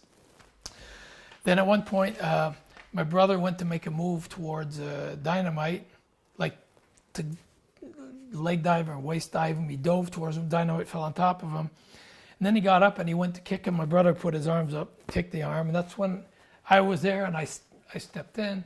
And I told Dynamite, I said, hey, that's enough, And so I said, that's enough. So that stopped. And then he went, blah, blah, blah. He's talking to Davey Boy or somebody else.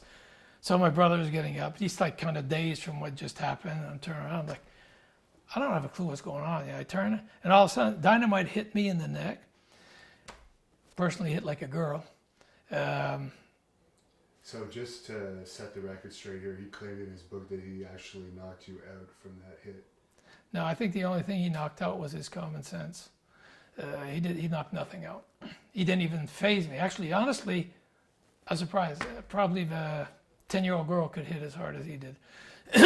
And it was at that point. What is the circumstance? I don't know, because he hit me. I wasn't even looking. I was looking, he just hit me in the neck, boom. And I turned and I say, what, you're going to beat the shit out of my effed up leg right now too? And he says, oh, we'll wait till it heals, then we'll fight. I said, no problem. That's what happened. So after that, he left. They all left. That whole week, we were in the same town as them. Oh, the next day, we're on a flight heading up towards Detroit. On the flight, he has the flight attendant announce, we'd like to congratulate the Rougeau brothers on their new boxing careers. So they got a kick out of that. All right, funny. Not too funny, but he thinks it's funny. I know my brother took it very, very bad. He got very deep inside himself, and that it's a depressing situation. It's like, what do we do from here? And the next day, I was talking to him, and I said, there has to be a receipt here. And he says, I know. And I said, if you don't do it, I'm going to have to do it. But I said, I'm going to have to wait, because I couldn't stand up. I'm not, you have to use your common sense. I couldn't even beat up my sister with the leg I had at that point.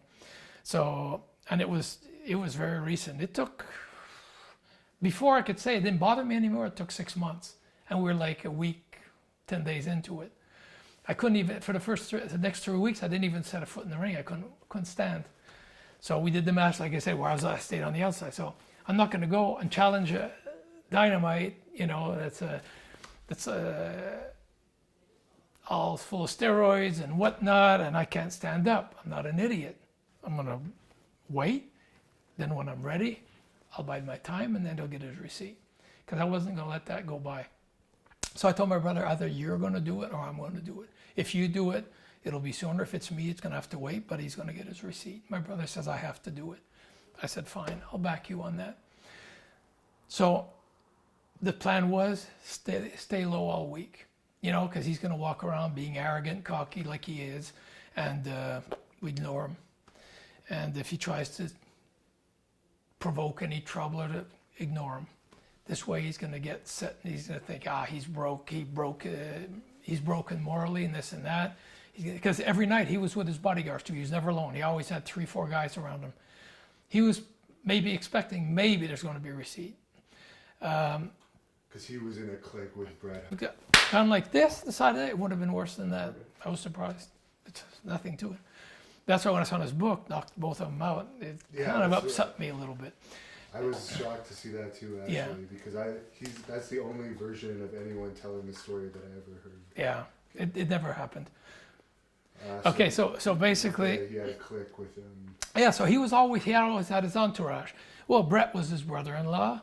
Jim Neidhart was his brother-in-law. Bad News Brown was very close from the.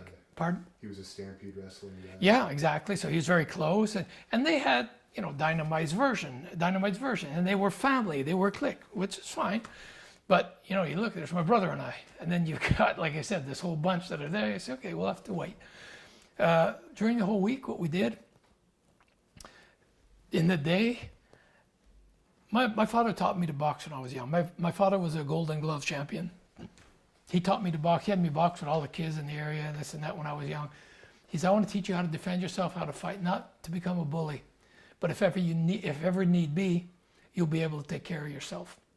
Which it came in handy a few times in my career. So I taught my brother that week. I'd set up the matches in the room against the wall, and I showed him how to transfer his weight into the punches. Lay it in, lay it in, lay it in. And we did that for like 3 days straight. And then we had already anticipated, we said, Fort Wayne, Indiana, TV next Monday. Said that'll be the day. Because at TV, you're there all day. At one point, there's going to be an opportunity where he's going to be alone. So for like the 3-4 days, practiced every day, hitting to get more weight into his punches and stuff. So at the end, decent. So, and the night before, he called my dad and told him tomorrow the receipt's going to happen, and this and that. And I told him I could hardly walk, but I said, I'll get your back. If somebody makes a move, I'll jump them. So he says, all right. He calls my dad. That's what my dad told him to use a roll of quarters. He says, tape up a roll of quarters, put it in your hand. He says, when you hit him, it's going to have a lot more effect, So that's what he did. So the next day, we're at Fort Wayne, Indiana. And we're at the ring. And we even did on purpose. We went in the dressing room where the heels were, his clique was, and all that. So we didn't look like we're trying to avoid anything. We just set our dressing room, our stuff up there. And Dynamite came in, set his stuff up not far either, just to show. Dino Bravo was friends with Dynamite, but he was also friends with us. He told Dynamite, he says, it's not over. He says, F them. He says, they're broke. They're all weak. They didn't even talk. He says, Dynamite, I'm telling you, it's not over. He says, I know the Rougeaus. It's not over. Bah, bah, bah, bah. Say, I'm invincible. Nobody can beat me. Nobody can touch me, and blah, blah. Anyways, he told him, my brother and I were sitting at the ring, on the apron of the ring. And we're just discussing, okay, maybe when, we'll wait till we have an interview, this and that. We'll go, we'll find him, this and that.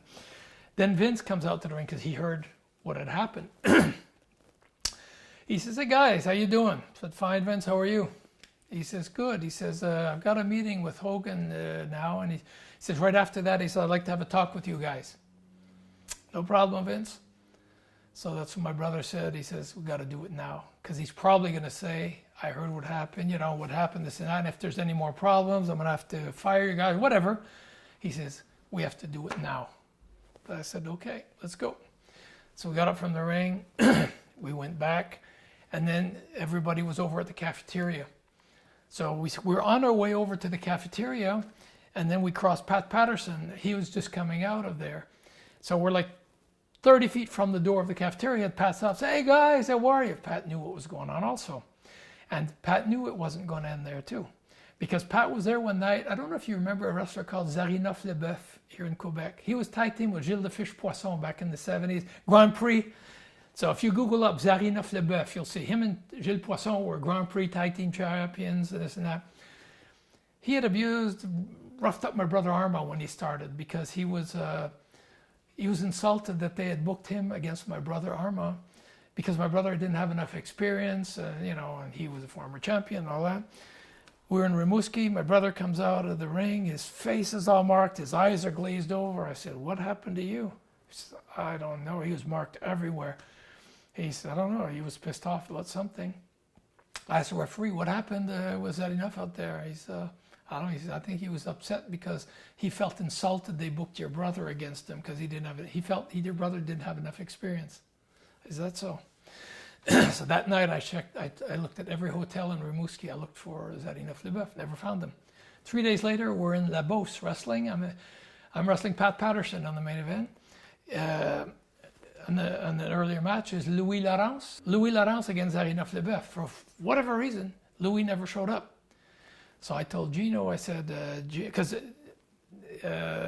Gino said, everybody's here. He says, well, except Louis Laurence. So the referee says, what are we going to do with the Zadinov match? I said, Gino, put me with Zadinov. He said, I can't. You're on the main event with Pat. I said, you don't have to pay me for this. I said, this is personal. I said, put me with Zadinov. Though Gino knew right away. Okay. Gino liked that anyway. So he says, all right, fine. I said, this is me and him. So so Gino gave the instruction, tell the referee, tells Zadinov, Ray's going to go over. So when they came back, he says, well, we'll see.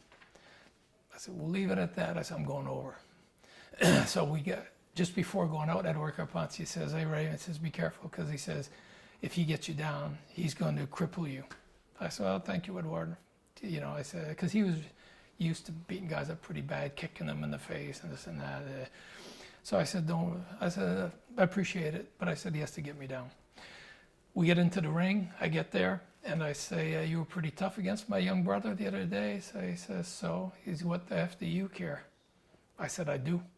And I said, I'm going to be too strong for you tonight. He says, we'll see. So, because I didn't want to sucker punch him, so then he could say, I never expected it. I wanted to tell him what I was going to do and then do it. So he's a pretty big guy. He's 6'3", 260. So I had to use brains to beat the guy because he's stronger, heavier, you know. So the referee's looking like, what's going on? I said, it was Joe Cloutier, the referee. I said, go in the corner. This is him and I. Anyways, it lasted about 3 minutes. It wasn't as spectacular as a wrestling match, but very efficient. I ended his career. He was never seen again, never even got his paycheck, never seen again in a wrestling building. He left Quebec, he lived in the United States, he moved from the province. He was never seen again in the province of Quebec. Pat Patterson was there that night and he saw that. So he told Vince, this isn't over with what happened with the Bulldogs. Like I said, you have to be respected. If you don't get respected in the ring, you're going to get walked all over, whether it's in the ring or in the dressing room. So I always looked at it a bit like being in prison. If you don't command respect, you're finished. So Pat told Vince, he says, Vince, this isn't going to be over. I'm telling you, there's going to be a comeback.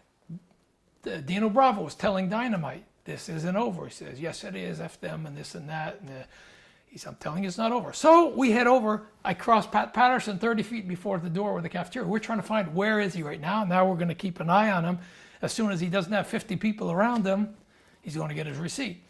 So Pat's there. Hey, guys, how are you? So I said, fine, how are you?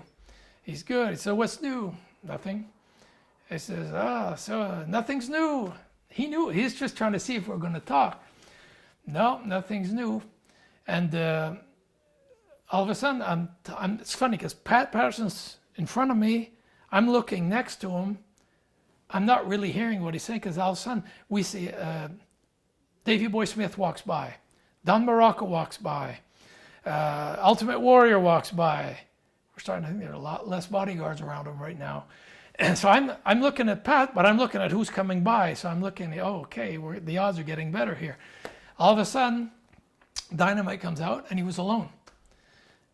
My brother just said to me in French, because Pat's talking to me, I don't hear 10% of what he's saying. I'm just too focused on what's going to happen right now, you know. So Pat's talking to me, and he says, hey, are you... I guess my response wasn't what it should be. Or he says, are you listening to me? I said, yeah. I'm not even hearing what yeah. My brother, all I said, I heard him say was, he says, I'm going to do it. So I just keep looking. I didn't want to turn because if I turn, Dynamite sees, whoop, both of us, he might get a little whoops. He's just been told 20 times by Dino Bravo, this isn't over. My brother had a book in his hand like he's reading. He's standing. So Pat's right here. I'm here. My brother's about 6 feet away. Dynamite's going to pass between us, but I'm looking at Pat so he doesn't feel like, whoops, I don't want to pass between these two guys. I'm ignoring him. I just heard, I'm going to do it. So Pat's talking to me. I don't hear anything now. I'm just expecting to hear something happen in a few seconds.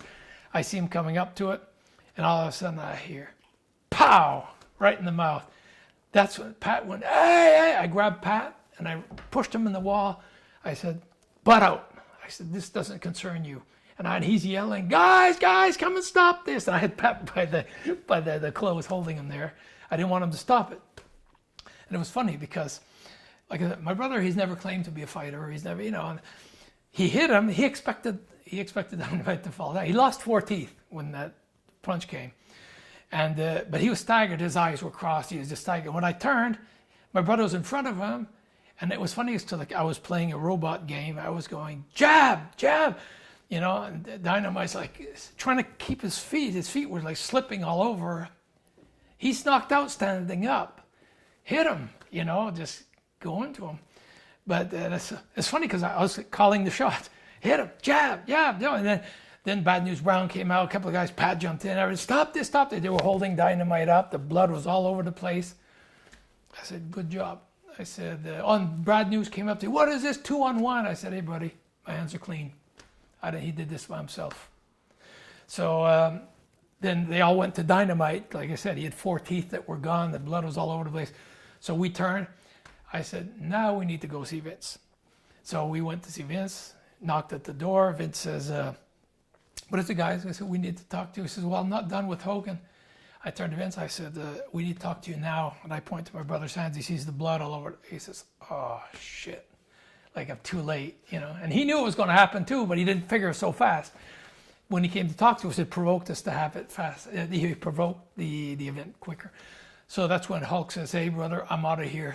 So we went in and told Vince, I said, look, and I told him square out. I said, if you want to fire us because of this, I'm fine with that.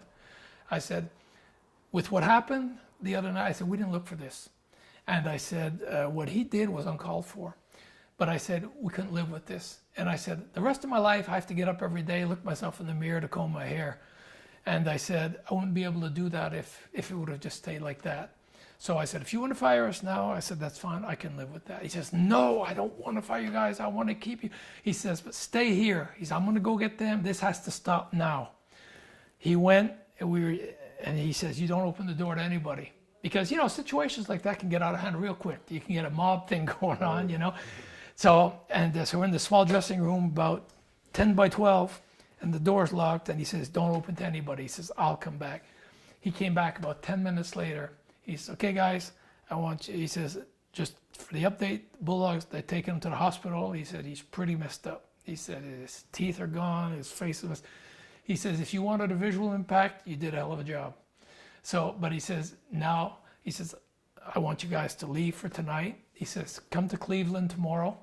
But for tonight, I'd rather you not be in the building. I want to stop this now because when they come back from the hospital, it's still going to be heated up. And okay, but I said, the only problem, Vince, is my brother said, or I said, I don't remember what he said, we did on purpose to have all our stuff in their dressing room with all his bodyguards and him. I said, I'm not sure how safe it is for us to go in there right now. He says, okay, I agree. So he came in with us. We walked in. I remember there was a couple of his guys. They just looked at us because Vince was with us at that point. And one of the guys looked at me like this. I just looked at him, kind of saluted him. And that was it. Like, heck with you, And we just put our things in. He walked us out to the car and we left. The next day we were in Fort Wayne. We were in Cleveland. And there was an agent waiting for us outside when we came in. Vince wants you right now. He escorted us into Vince's office in Cleveland. And that's when he gave us the update that he had a meeting with the Bulldogs. When they came back, he says he was pretty messed up, this and that. And he gave us the whole story.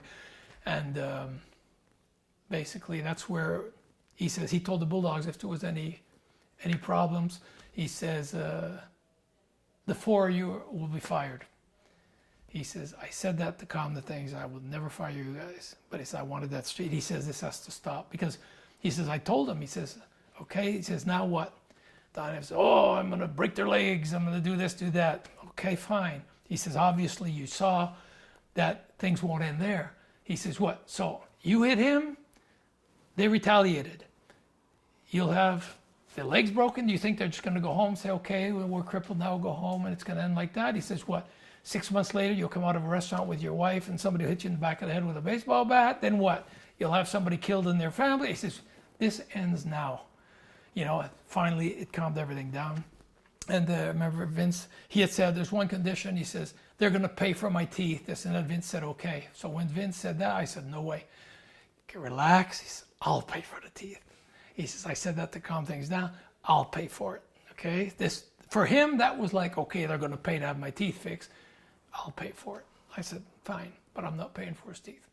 So maybe I did indirectly and I don't know about it, but I don't care. For the principle, it was no. That ended there. A couple of weeks later, we find out, Vince says, hey guys, I have some bad news. He says, because the thing was, he says, it's going to end. Because, you know, some guys are going to say, hey, you got to get even, you got to get even. And guys were telling us there's a comeback being planned and this and that, so check your backs. You know, you can check your back. What else are you going to do? We're not going to leave, you know, we're going to stay there. But then, like Vince says, they don't want to leave this place. They're making money. He says they don't want to leave. A couple of weeks later, when Madison Square Garden, Vince has us come into the office and he says, bad news. Yeah, what? The Bulldogs gave their notice. They're finishing up at Survivor Series. Okay? So now it's like, okay, so that his plan of them not wanting to lose their job doesn't stand anymore. So now the rumors of the comeback make more sense. Like, they don't care, they're leaving anyway. So before leaving, he's going to try to save face. We have to be careful. So all of a sudden, we checked on the bookings to see where we were in the same town. So Vince had his book out. We looked and said, Vince, the last week in the territory, we're in the same towns as them. We're rarely in the same towns. It just worked out that the last week, we're in the same towns every night with them. I said, Vince, this isn't good. Because if there's going to be a comeback, it's going to be in the last week he's here. And I said, knowing him, he's lost face right now. He's just a big overblown ego. And he's going to want to save face. He's going to go to extreme measures for that.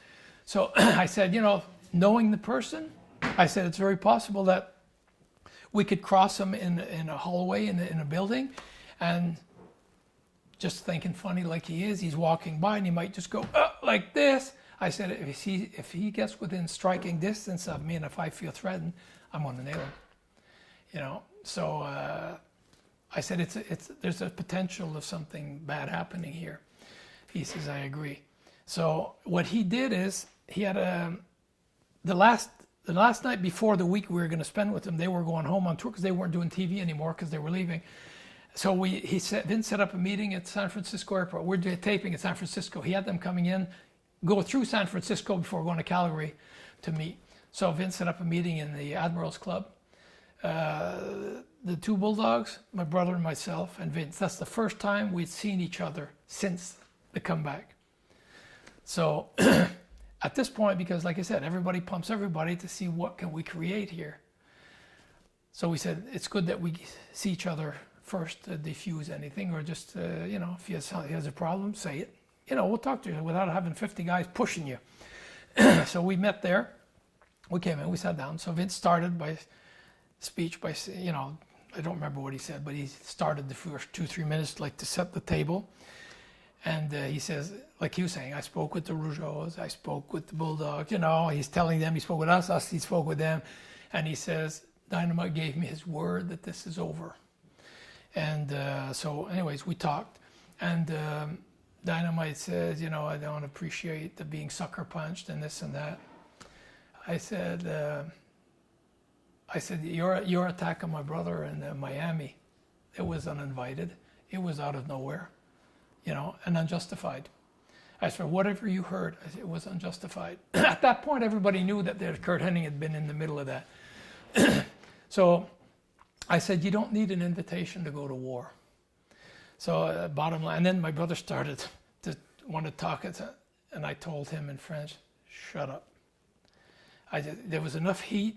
I said, I think I could defuse something better than he would at that point, because right away Dynamite says, oh yeah, right away they were both. I just said, shut up. And I took the floor and I just, you know, brought this. I said, look, I said, this is a situation.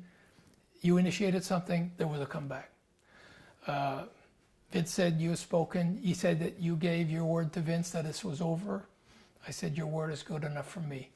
I didn't 100% believe him. That's what I said. I said, I'm not going to be stupid and say yes and then turn my back to him. But I said, your word is good enough for me. I said, as far as I'm concerned, you've got my word. It's over. And and I spoke to Davey Boy. Same thing. I understand you're caught in this like I'm caught in this. But I said, personally, it's over. And I said, if you give your word, it's over. So Vince, at that point, said, I'd like you guys to shake on it and all that. I said, I have no problem with it. I shook hands with Dynamite, shook hands with Davey Boy. My brother shook hands. Boom. And then we left. We said, okay, that's the way it's going to be. So we left. The last week, like I said, I told my brother, we can't be idiots either and just say, okay, it's over and close your eyes and, So when he'd take a shower, I'd stand guard outside. I'd just be there, and we wouldn't both take showers at the same time. He wouldn't take a shower, and I'm somewhere else, and vice versa. We kept. Oh, and Dynamite said something when we had that meeting too, and he says, because he didn't want to give any credit to my brother for that, Because Dino told him, he says, look, I know Raymond, and he says, it's not over. I'm telling you, it's not over. So Dynamite says, one thing I want to get straight, brother. He said, I credit you for the comeback. I don't give him any credit. That's what my brother says. Hey, I said, shut up. It doesn't matter who. Matter is he gave his own comeback. It doesn't matter who did what. He did it on his own. He got the cuts and it took a lot of guts to do it, a lot of courage, because he was nervous. He was scared of doing it, but he says, I have to do it. So I give him credit for doing it. So anyways, after that it was over, we left. So the last week, like I said, we were being very cautious. And we stayed at different hotels from the guys, just not to leave anything. The guys, where are you staying? Oh, I don't know, we're going to check in somewhere. Just to avoid that last week anything happening. The week ended, and then we had the last match. We're working with them at Survivor Series. It was just a coincidence. It was 5 against 5 at the Survivor Series. Vince worked it out to where he wanted us out of the ring early and leave the building because it was their last night. So if something happens, it's tonight. So Vince says, I want to end this now. He wanted us eliminated early, just leave, get out of the building this way. After that, they're gone and it's over. So that's pretty much in detail what happened with the Bulldogs story. And the one other feud I wanted to ask you about was the Bushwhackers. Yeah. You had one WrestleMania match against them. Yeah. It was very light as far as I'm concerned because they're not intense matches. They were more, they were characters. They were gimmicks. I had no problem with them. They had their own style. It's not like you go out and you're going to build a big story and this and that. They make people laugh, so basically that was it. So it wasn't very intense. They were a pleasure to work with. Two very nice guys, but like I said, it's not something that stands out in my career. Wow, yeah, the feud with the Bushwhackers. The Rockers, yes. Hart Foundation, yes. The Garvins, yes. But Bushwhackers, it was just fun to work with them. And you already spoke about why you decided to retire from pro wrestling. Was your brother okay with that? Because your brother ended up continuing on wrestling. What was his feelings on you wanting to retire? He was actually a little more radical about it than I was. I never closed doors. I mean, I won't have a retirement match in case. I was 34 years old. In a year, I could miss it, or 2 years. I didn't want to have a retirement match and then say, I'm coming back, by the way. If I would have done a retirement match, I don't allow myself to come back. So I wanted to keep the door open. We had spoken about it. My brother was more radical about it. He's more emotional than I am about it. When we finished, we were finished. He says, I'm done. I'm never wrestling again. It's over. Never. I said, you can never say never. We don't know. Maybe in 6 months from now, we'll want to come back. Never. He said, when I get home, I'm burning all my stuff. I said, don't burn it. Wait. I said, let's do one thing. When we get home, if you'd asked me, I would say, I'm never coming back. But I wanted to leave the door open in case. He's like, I'm never coming back. So like I said, he was more emotional. I said, let's do one thing. When we go home, we're done. Let's take 6 months, not even talk about it. And then we can sit down after 6 months and then just say, okay, do you miss it? Do I miss it? Do we miss it? Do we want to go back? Are we happy the way we are? Let's take 6 months. 4 months after we'd stopped, at one point my brother called me and he says, "Hey, I think it'd be about time we should start thinking of calling Vince to get a date to start to come back." And I said, "Wait a minute." I said, "We said we were going to take 6 months. And hey, look, I need to go back on the road. I need to work, 'cause we have different lifestyles." And he says, "I have to go, I need to work and this and that." I said, "Look," I said, "if you ask me right now," I said, "it's no." I said, "We'd say we wanted to take 6 months." But he got a little more emotional about it, that he wanted to go back. He needed to go back. And for me, I said, if you ask me to position myself now, the only answer I could give you is, the longer I'm away from it, the happier I am. So I said, personally, I don't think I'm going back, but we had said 6 months. So anyways, that's where he wasn't too happy about that part, and he went back finally as the Mountie. Pardon? How did you adapt to becoming an announcer? I adapted well, actually. In the beginning, I was very nervous about it because I didn't have any, academic or professional training for that. Vince wanted to keep me as an announcer, and he tried me out on the live interviews and stuff. And he says, "Hey, Ray," he says, "you're very articulate," and he says, "the cameras love you." So he liked what he saw, and he liked what he heard, and I'd never done that. So he thought, I could do something with this guy, So in the beginning, just the interview part was fine. I was nervous because I didn't want to mess up. I'm a perfectionist, and I like to have things perfect. When they started having me as the anchorman for the show, the main commentator, that was a little more nerve-wracking because all of a sudden I'm the lead. I'm getting all the cues. I'm getting the ins, the outs, where we're going. I was doing simultaneous translations. I have the producer speaking in English. I'm describing in French and translating English to French. I remember in the beginning, I used to leave there. I'd have a headache. I was burnt. I was like exhausted from the concentration that it took. After a while, it was fun. For me, I took it like a new challenge, a challenge to live up to, and I enjoyed it. I really liked it. And you ended up even doing some English face-to-face segments. Yeah, and slams. actually, I'm the only one that did from the beginning to the end of that whole face-to-face segment, which lasted a good while, a couple of years. I was on the first and the last, every single one. I did everything for Canada, English, French. I did a lot of English for the United States, and I did everything English for international. So it was actually, I'd go there, I'd spend a day and a half in studio doing face-to-face interviews. That was very good, actually, good training. And but it was live. They did auditions for it. They had Howard Finkel audition. I auditioned. Todd Pettengill. Yeah, there were a few people, and it was Gene Okerlund and myself that started the face-to-face. Then Todd Pettengill came in, and there was somebody, but it always me and somebody else. I was there the whole time from beginning to end. And you were starting to talk about your brother's Mountie character. What were your thoughts on the Mountie character? I thought it was great. Very entertaining, very colorful. You could do a lot with it. My brother was great on interviews. He was a good worker. And with the cattle prod and all that, there was a lot of depth to it. And I think he did a hell of a job. I thought it was a good gimmick. And unfortunately, that gimmick had to be ended due to the lawsuit. Legal issues, yeah. And then he went on to be called the Quebecers, which was kind of a rib on the whole Mountie character, with him still wearing the Mountie uniform with Pierre-Carl Ouellet. What did you think of Pierre-Carl Ouellet? Excellent. I think him and my brother were an excellent team. They were very good. At that point, my brother was starting to slow down a bit. Pierre was young, so he could take the bumps. So where my brother was kind of slowing down, Pierre was able to bring it up here. So it brought the team level up, and my brother's experience was good for Pierre. My brother was very good on the mic. He helped Pierre a lot. I think they were both good for each other. At that point in time of their careers, they were both good for each other. And they were managed by Johnny Polo, who went on to become Raven. It seemed, talking to your brother, that he wasn't really too happy about having him as a manager. Do you have any idea what the issue was there with Johnny Polo? Yeah, I think I kind of noticed that the chemistry wasn't. Maybe there were personality clashes or something.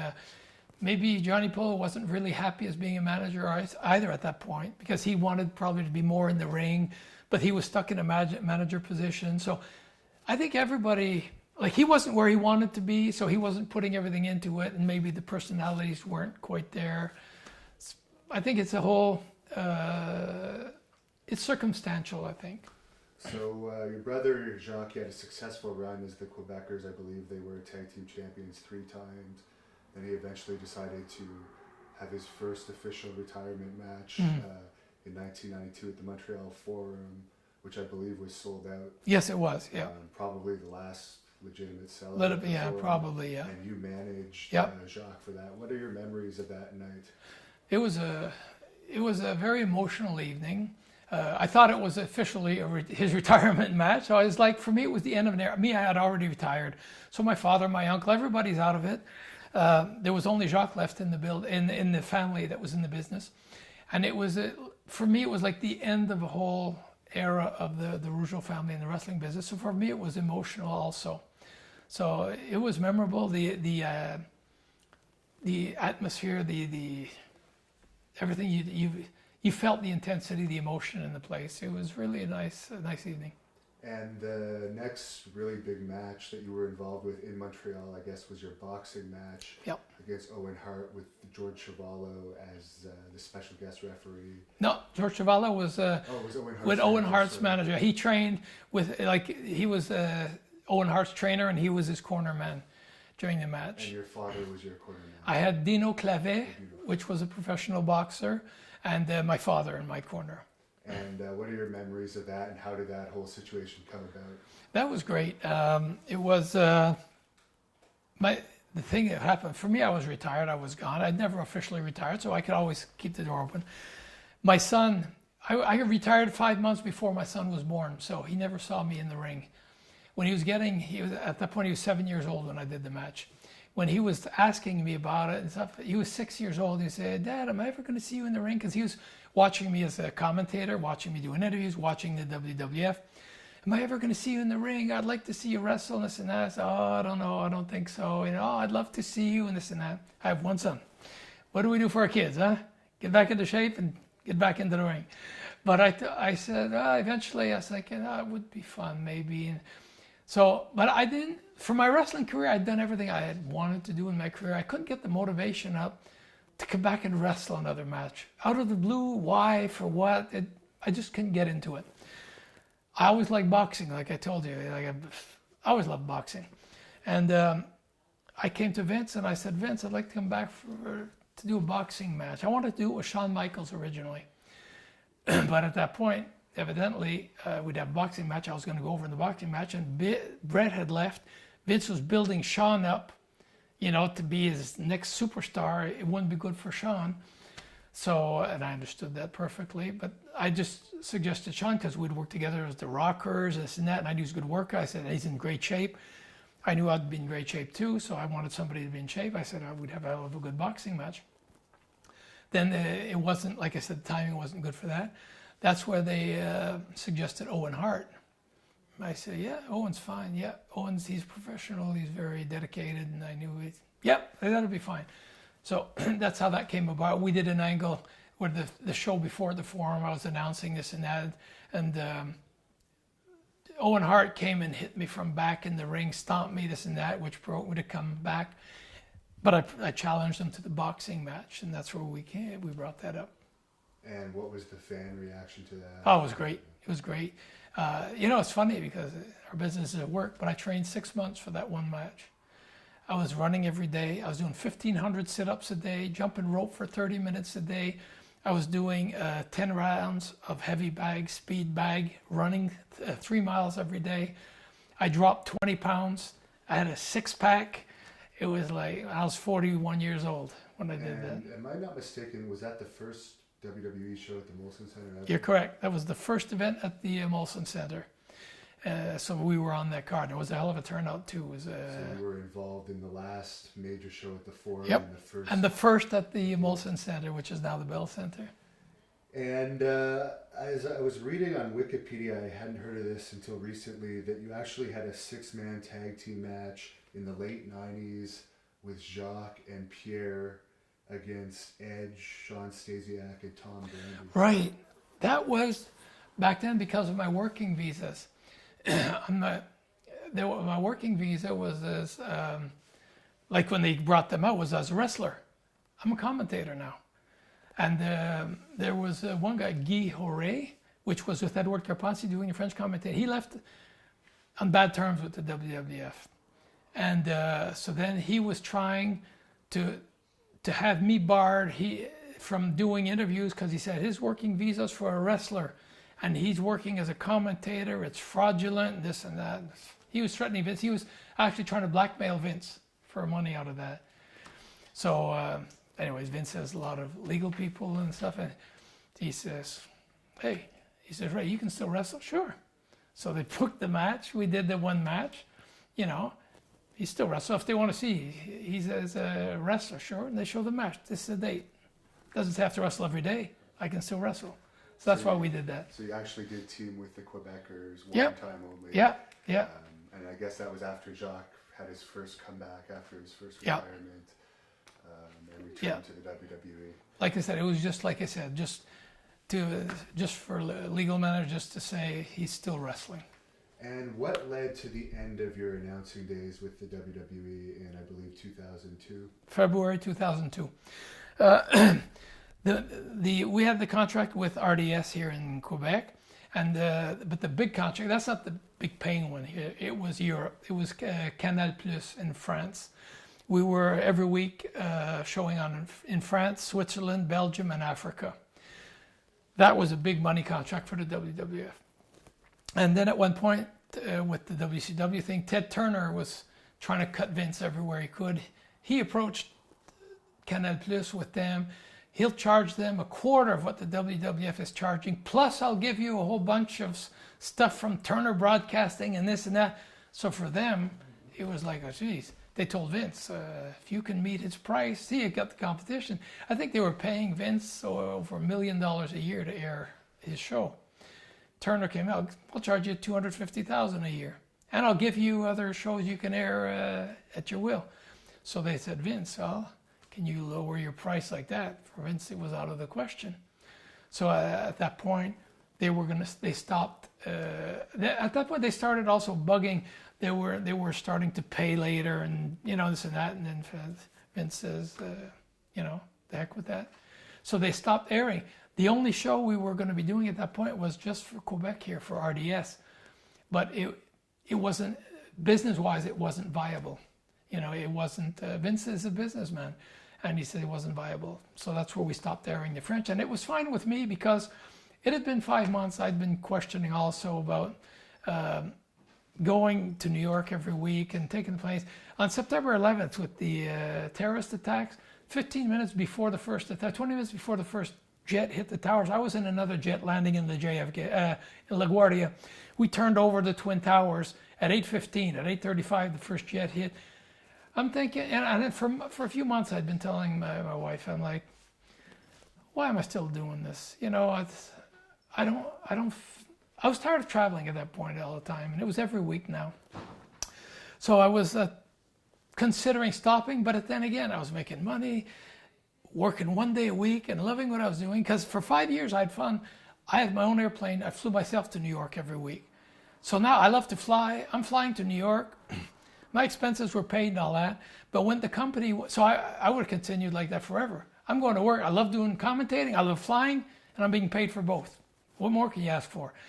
When Vince's company went public, the lawyer says, hey, you have a commentator flying down with his own plane. If something happened, you could be liable because of this and that, so he can't fly anymore.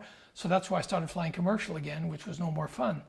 So after 9/11, then it's like 2.5 hours before the flight just to go to New York. It was like, I was tired of that.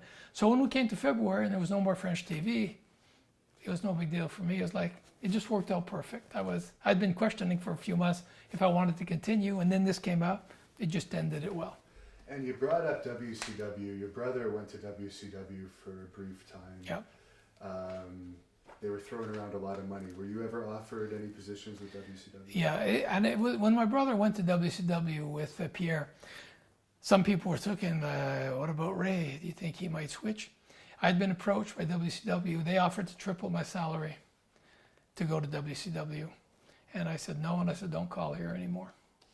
And I went to Vince. I remember we were in San Antonio, Texas. My brother had just gone, and I had the offer. And this is small business. Word gets around, you know. I went to see Vince, and I was always very close. I had a good relationship with Vince. And I said, Vince, I just want to let you know. I said, I was approached by WCW. I said, I know you're probably wondering, or people are wondering, his brother, when is he going to go? I was approached. They offered to triple my salary. And I said, no. And I'm not saying this so you could say, I said, you treat me very well. I'm very happy with that. But I said, I want you to understand one thing. We were in the basement. There were big, big pillars holding the building. I said, you see that pillar there? I said, I'm as solid for you as that pillar is to this building. I said, you never have to doubt about me on that. And he gave me a big hug, and he said, Ray, I wish I had more guys like you. I said, you never have to worry about me. And before I move on to just your last couple of matches, I just want to ask you, what was your opinion of the Ultimate Warrior?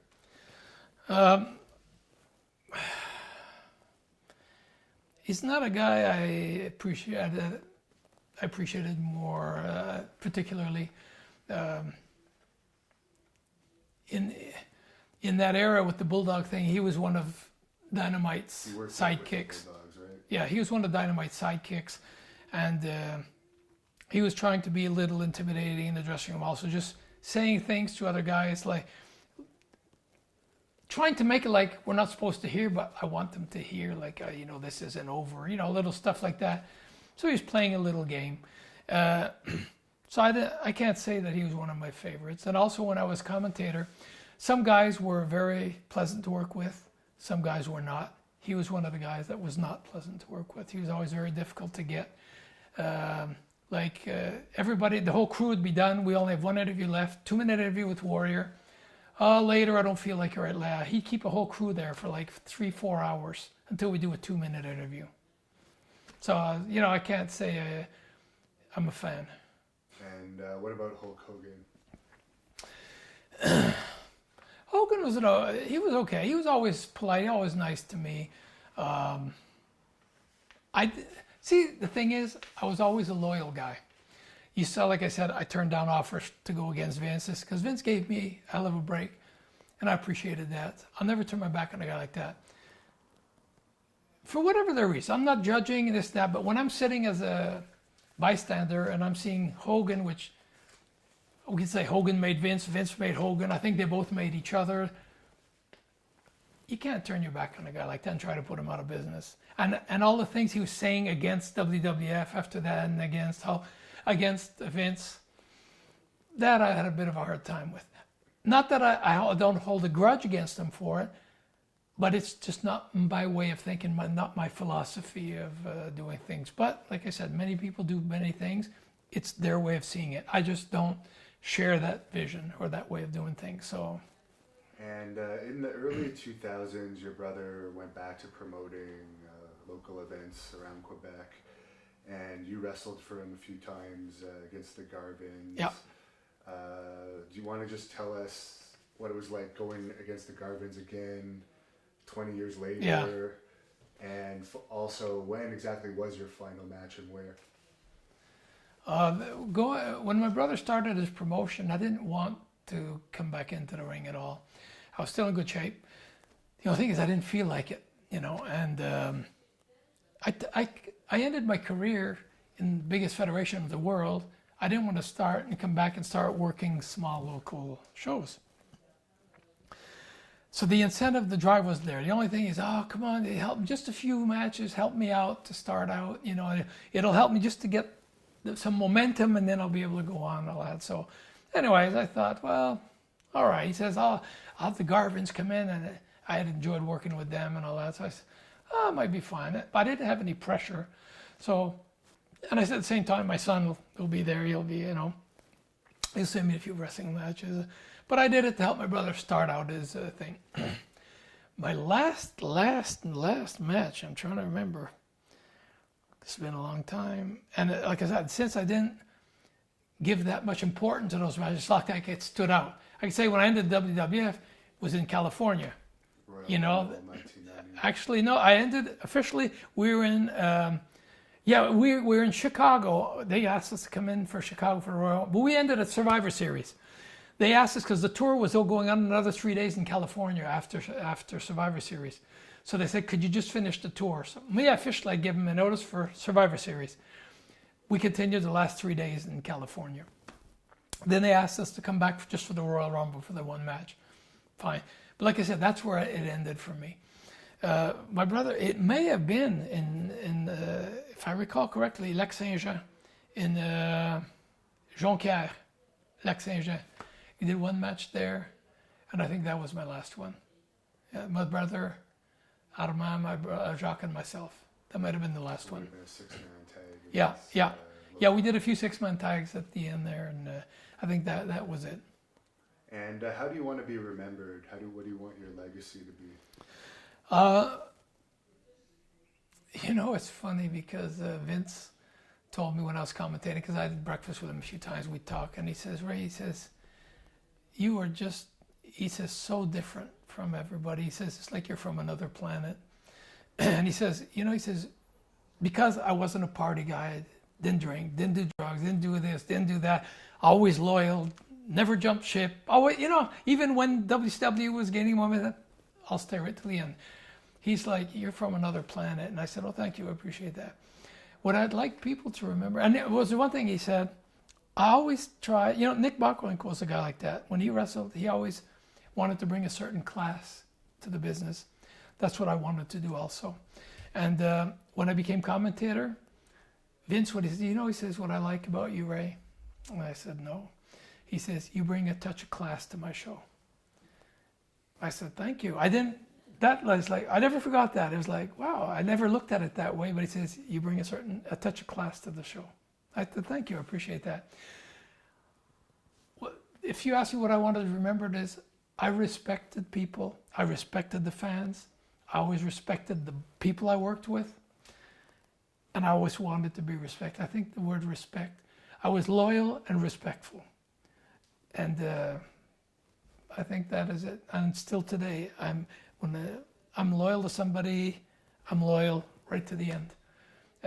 No matter if times get hard or something, I won't abandon ship. I'll be there right till the end. I'll sink with the ship. Basically, that's it. Okay, thank you very much. Is there anything you want to say to your fans before we close? Yeah, basically, I want to say thank everybody. I want to thank everybody. Thank you all for supporting us, for hating us during the career when we were the fabulous Rougeau brothers, for loving us when we were the Rougeau brothers, for being there for all the attention. Many times, I'll see people, meet people somewhere, and they'll say, Mr. Rougeau, I'm glad to meet you, and I want to say thank you for the memories. I want to return it. I want to say thank you for the memories, because it's all the fans that made my career what it was, that made it so enjoyable, that through the tough times, the hard times, when you're on the road, you get there and the building is full of screaming fans that are passionate. That's what gives you the drive to keep going on. I want to thank you for that.